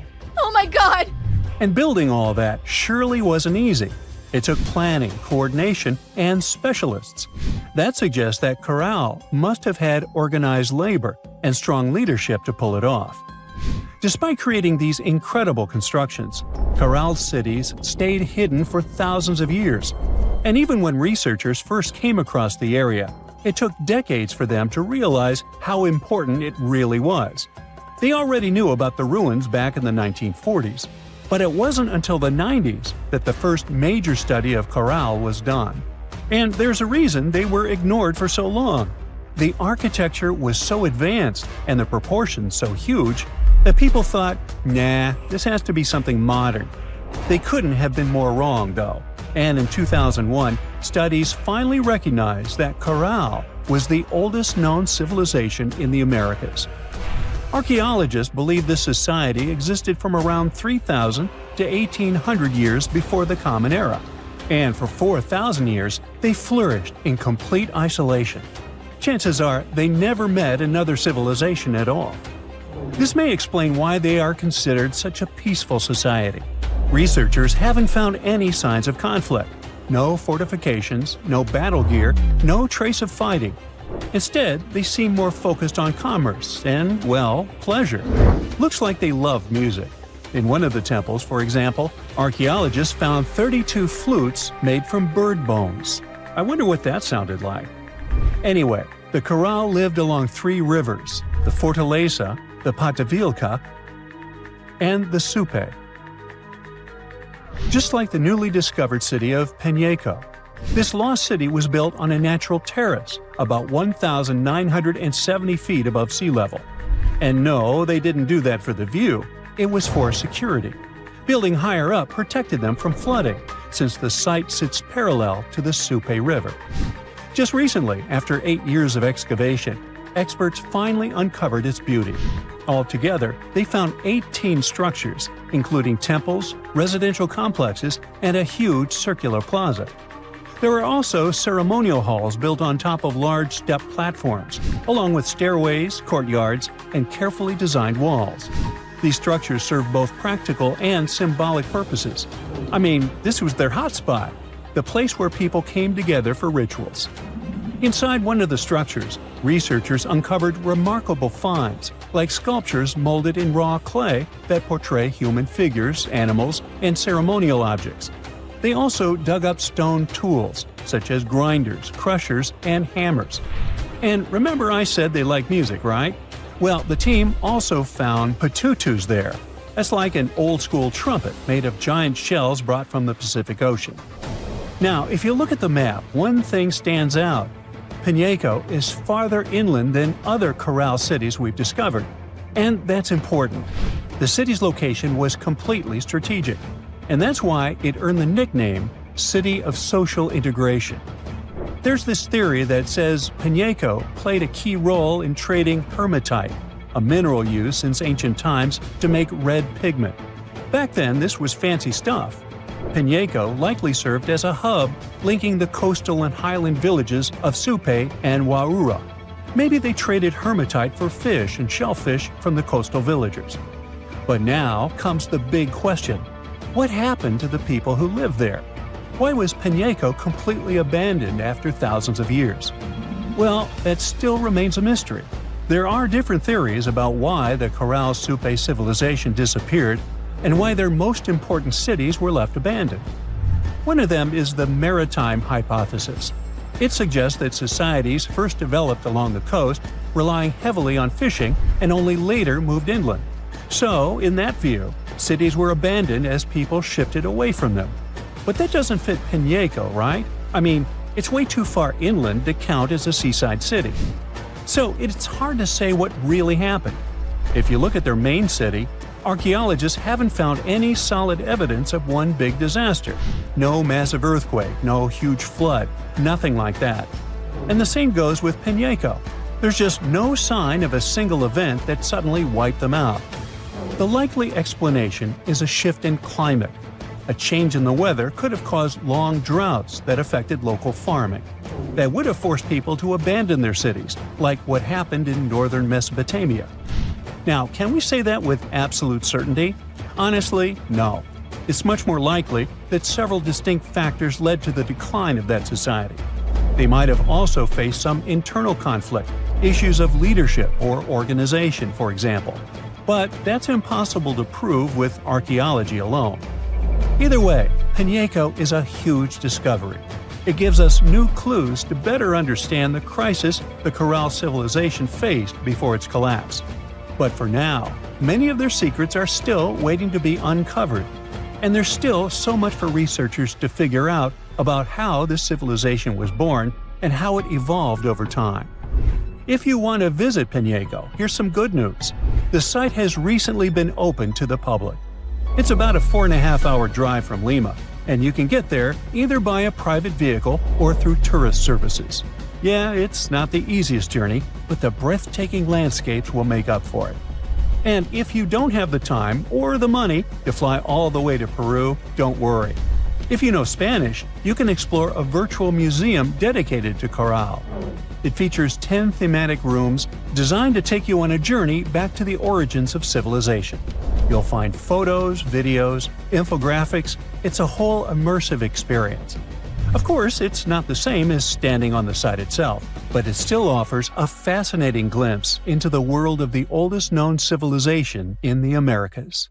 Humanity has been looking to the stars, searching for secrets that outer space is hiding. But deep underground, within the soil of our own planet, there are literal troves of fantastic things just waiting to be discovered. How can you talk about excavations and not mention Egypt? In 2019, archaeologists uncovered a tomb of a high official in South Saqqara who lived about 4,400 years ago. His name was Kui, and the hieroglyphs on the walls of the tomb recited his many titles, one of which was the sole friend of the pharaoh of the time. The discovery could have been pretty usual for Egypt, if not for the tomb's interior. The walls, the ceiling, and even parts of the floor were covered in hieroglyphs, pictures, and intricate patterns. But what surprised the scientists the most was how well preserved the colors of those images were. Despite the cracks and chips on the walls and the ceiling, they were still bright and vivid, almost as if they had been painted recently. In Israel, a whole city was discovered by archaeologists in 2019. It dated back 5,000 years to the early Bronze Age and was home to about 6,000 people. Millions of tools, fragments of pottery items, and stone vessels were found at the site. Scientists say the city was so huge, it could be called the New York of the period. The megalopolis was carefully planned, with dozens of streets, alleyways, and public and residential areas. Archaeologists state that the citizens used to live and trade not only with different regions, but also with various cultures and kingdoms. Bar Hill is an Iron Age settlement in eastern England, and archaeologists suddenly stumbled upon a very unusual thing there. As they were scouting the area, they looked inside one particular ditch and found thousands of frog bones. Later calculations showed more than 8,000 bones belonged to frogs and toads. There were no signs of damage. The bones lay in heaps and piles. Scientists have no idea what could have drawn so many frogs and toads to a single place. It's known that local people of the time ate frogs, so the settlement's inhabitants could have brought them there. Other versions state that the frogs could have come for the large amounts of insects feeding on the crops, or they may have been looking for a body of water and got trapped in the ditch. As for now, the frog mystery remains unsolved. Not so much mysterious as amusing. A nearly 1,800-year-old insult was found carved in stone, not far from Hadrian's Wall in England. An ancient Roman fort just south of the wall had a lot of writing tablets, but this particular one was especially curious because of its contents. The stone mentioned some second Denis and said a pretty nasty thing about him. In fact, this is the first stone graffiti ever found that indicates Romans did have quarrels amongst themselves. A rancher in Wyoming, not far from the town of Newcastle, was going about his ranching business when he suddenly stumbled upon a weird bone sticking out from the soil. As he carefully dug it out, he realized the bone belonged to a huge creature. It was larger than a bear. But even so, there were no bears in the area. The rancher called scientists to figure out what it was all about. When they excavated the parts, they ended up with 3 skeletons of dinosaurs, Triceratops to be precise. Researchers were astounded by the discovery for 2 reasons. First, the skeletons were surprisingly complete. There were limb bones, skull parts, feet, and parts of tails. Second, Triceratops had been considered loners because all the previously found skeletons were found alone. In this case, there were 3 of them. One seemed to be a youth, while the 2 others were probably its parents. Judging by the tooth marks on the bones of the largest of the 3, a T-Rex attacked the family, and they couldn't escape from the huge predator. The catacombs of Paris are yet to be fully charted, and strange things keep coming up down there. One of them was found in August of 2004. The local police were having a routine training exercise in the caverns not far from the Eiffel Tower when they unexpectedly came upon a large cave transformed into a fully equipped movie theater. The chamber had an arena where the viewers would sit, a full-sized screen, a projector, and many movies to watch. Interestingly, they were all regular ones, featuring 50s noir films and more recent pictures. There was also a second, smaller cavern adjacent to the first one, which was used as a restaurant. Someone installed an electricity system and at least 3 phone lines in the underground cinema. But the most sinister thing happened when the officers returned to the site 3 days later to further investigate the matter. They found that all the power cables and phone lines had been cut, and a mysterious handwritten note was lying in the middle of the floor, saying, "Do not try to find us." Nobody still knows who built that underground movie theater and why. In 1948, the first report came about a puzzling 93-mile-long wall built in Jordan. It's still unknown who made it, when, and why. Its purpose is not defensive. It was too low and narrow to have protected anything from anyone. It lies in ruins today, of course, but when it was still quite new, most of it was about 3 feet tall and 1.5 feet wide. The most popular theory explains that the strange wall might have served as a farmland boundary. Researchers found traces of ancient agricultural lands to the west of the wall. The boundary might have protected those from hungry goats emerging from the east with nomadic tribes. While we're still in Jordan, there's one more mystery here. stone circles that date back 2,000 years. They're pretty big, with a diameter of about 1,300 feet or more. So far, scientists have discovered 11 of these big circles. Yes, that's their official name. Still, they're just a couple of feet high, making them even more puzzling. Originally, researchers believed they were huge corrals for animals, but there are no openings between the stones the circles are made from to let people or cattle in or out. Currently, no one knows who built these ancient structures or why. Archaeologists in Glasgow excavated a 5,000-year-old stone slab in 2016 and then buried it again. The slab is called the Cockno Stone and has been known to the locals since the 19th century. The stone is large and flat, measuring 43 by 26 feet, and has swirling decorations that had been found at many other prehistoric sites across the globe. The stone was first fully excavated in 1887, but within the following decades, it was covered in graffiti by unknown people. So, to avoid further damage, a group of archaeologists buried it in the ground again in 1965. And then, in 2016, another group of researchers unearthed the Cockno Stone again to record the artwork using modern photography and surveying techniques. You've heard all about Stonehenge, but what about the Superhenge? In 2015, archaeologists couldn't believe their eyes when they discovered a whole number of stone monoliths just a couple of miles away from Stonehenge. They had once stood upright, but about 4,500 years ago, the wind and erosion of the ground must have pushed them over, which is why nobody had discovered them earlier. Their purpose remains unknown, but scientists have a few theories. It could have been a giant Neolithic monument, or it could have formed a C-shaped arena leading down to the Avon River nearby.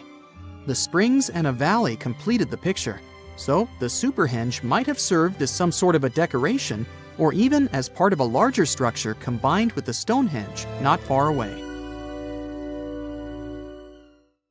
Over the years, archaeologists have uncovered all kinds of stuff on rune stones, curses, poems, protective magic spells, and even inheritance disputes. However, a newly uncovered ancient Norse artifact known as Svingerud Stone has just one word on it. Sounds boring, right? Well, think again, because this might just be the oldest rune stone ever discovered, almost 2,000 years old. But that's not all. Excavations are still ongoing, and depending on what follows next, it could unravel secrets and the true meaning behind the mysterious magical runes. So let's explore and see just how much known history you can rewrite with only one engraved word on a stone. A long time ago, during the first few centuries of the Common Era, Scandinavians and Romans crossed paths. They traded goodies like glass and silver, and eventually, Roman customs and even written culture ended up north.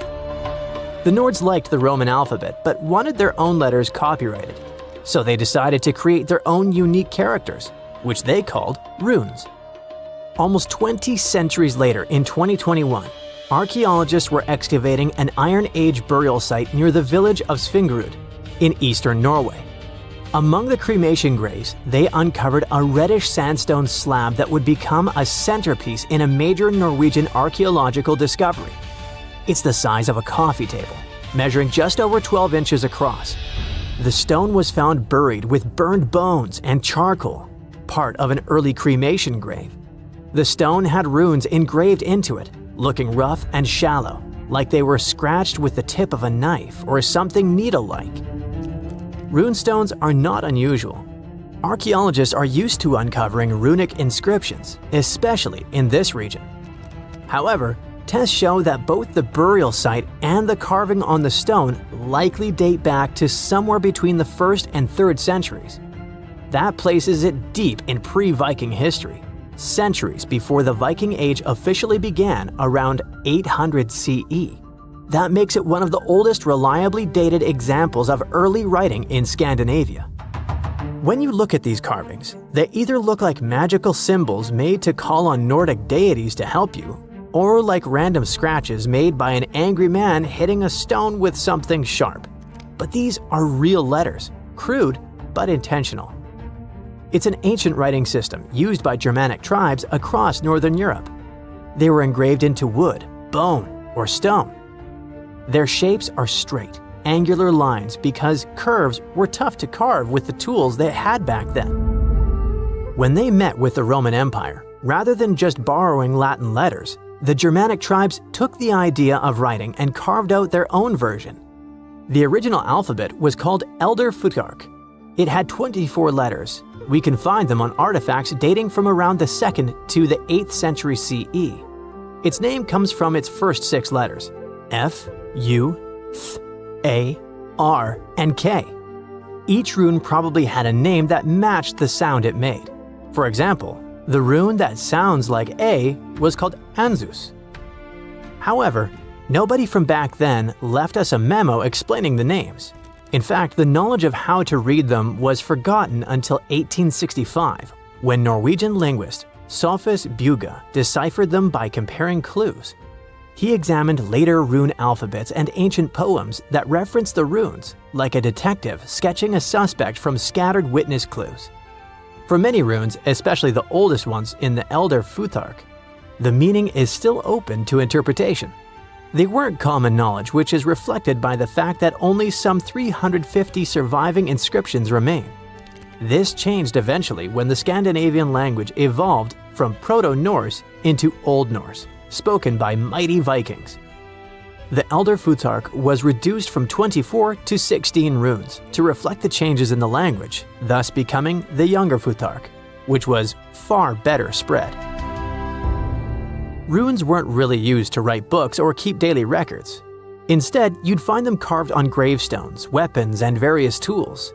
It's believed that people used runes to show ownership, honor loved ones who had passed away, leave short messages, or sometimes for protection or magic. In the early days, some runes probably had special spiritual or ritual meanings too. One interesting fact about runestones specifically is that they were often used for self-promotion or boasting, like an ancient social media status or a tweet posted on a wall, or better said, a stone. One such example of a runestone from the 11th century where a man named Vigmund had it carved for himself, calling himself the cleverest of men. He even added that he was a ship captain, and yes, he made sure everyone knew that while he was alive. In the Old Norse poem Havamal, Odin says he hung on the world tree for 9 nights, pierced by a spear, to gain knowledge of the runes. This goes to show just how powerful and mystical those symbols were perceived to be. It's fitting that the word rune comes from a Proto-Germanic word which can be translated as secret or whisper. There's a common saying about power being in words, and for the old Germanic tribes, that power felt like actual magic. It's also why it's important to know when this magic came to be. And the Svingerud runestone tells us that. But it's not just when it was written, it's also what's written on it, where and why. The location where the Svingerud stone was discovered is already a significant archaeological site.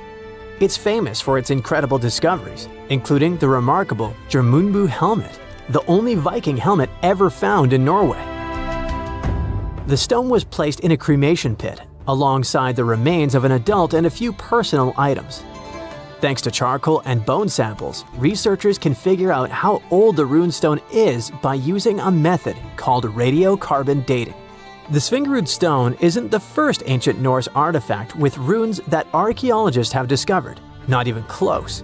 People carved runes into all sorts of everyday objects like combs, jewelry, and knives long ago. Some of those might even be just as old.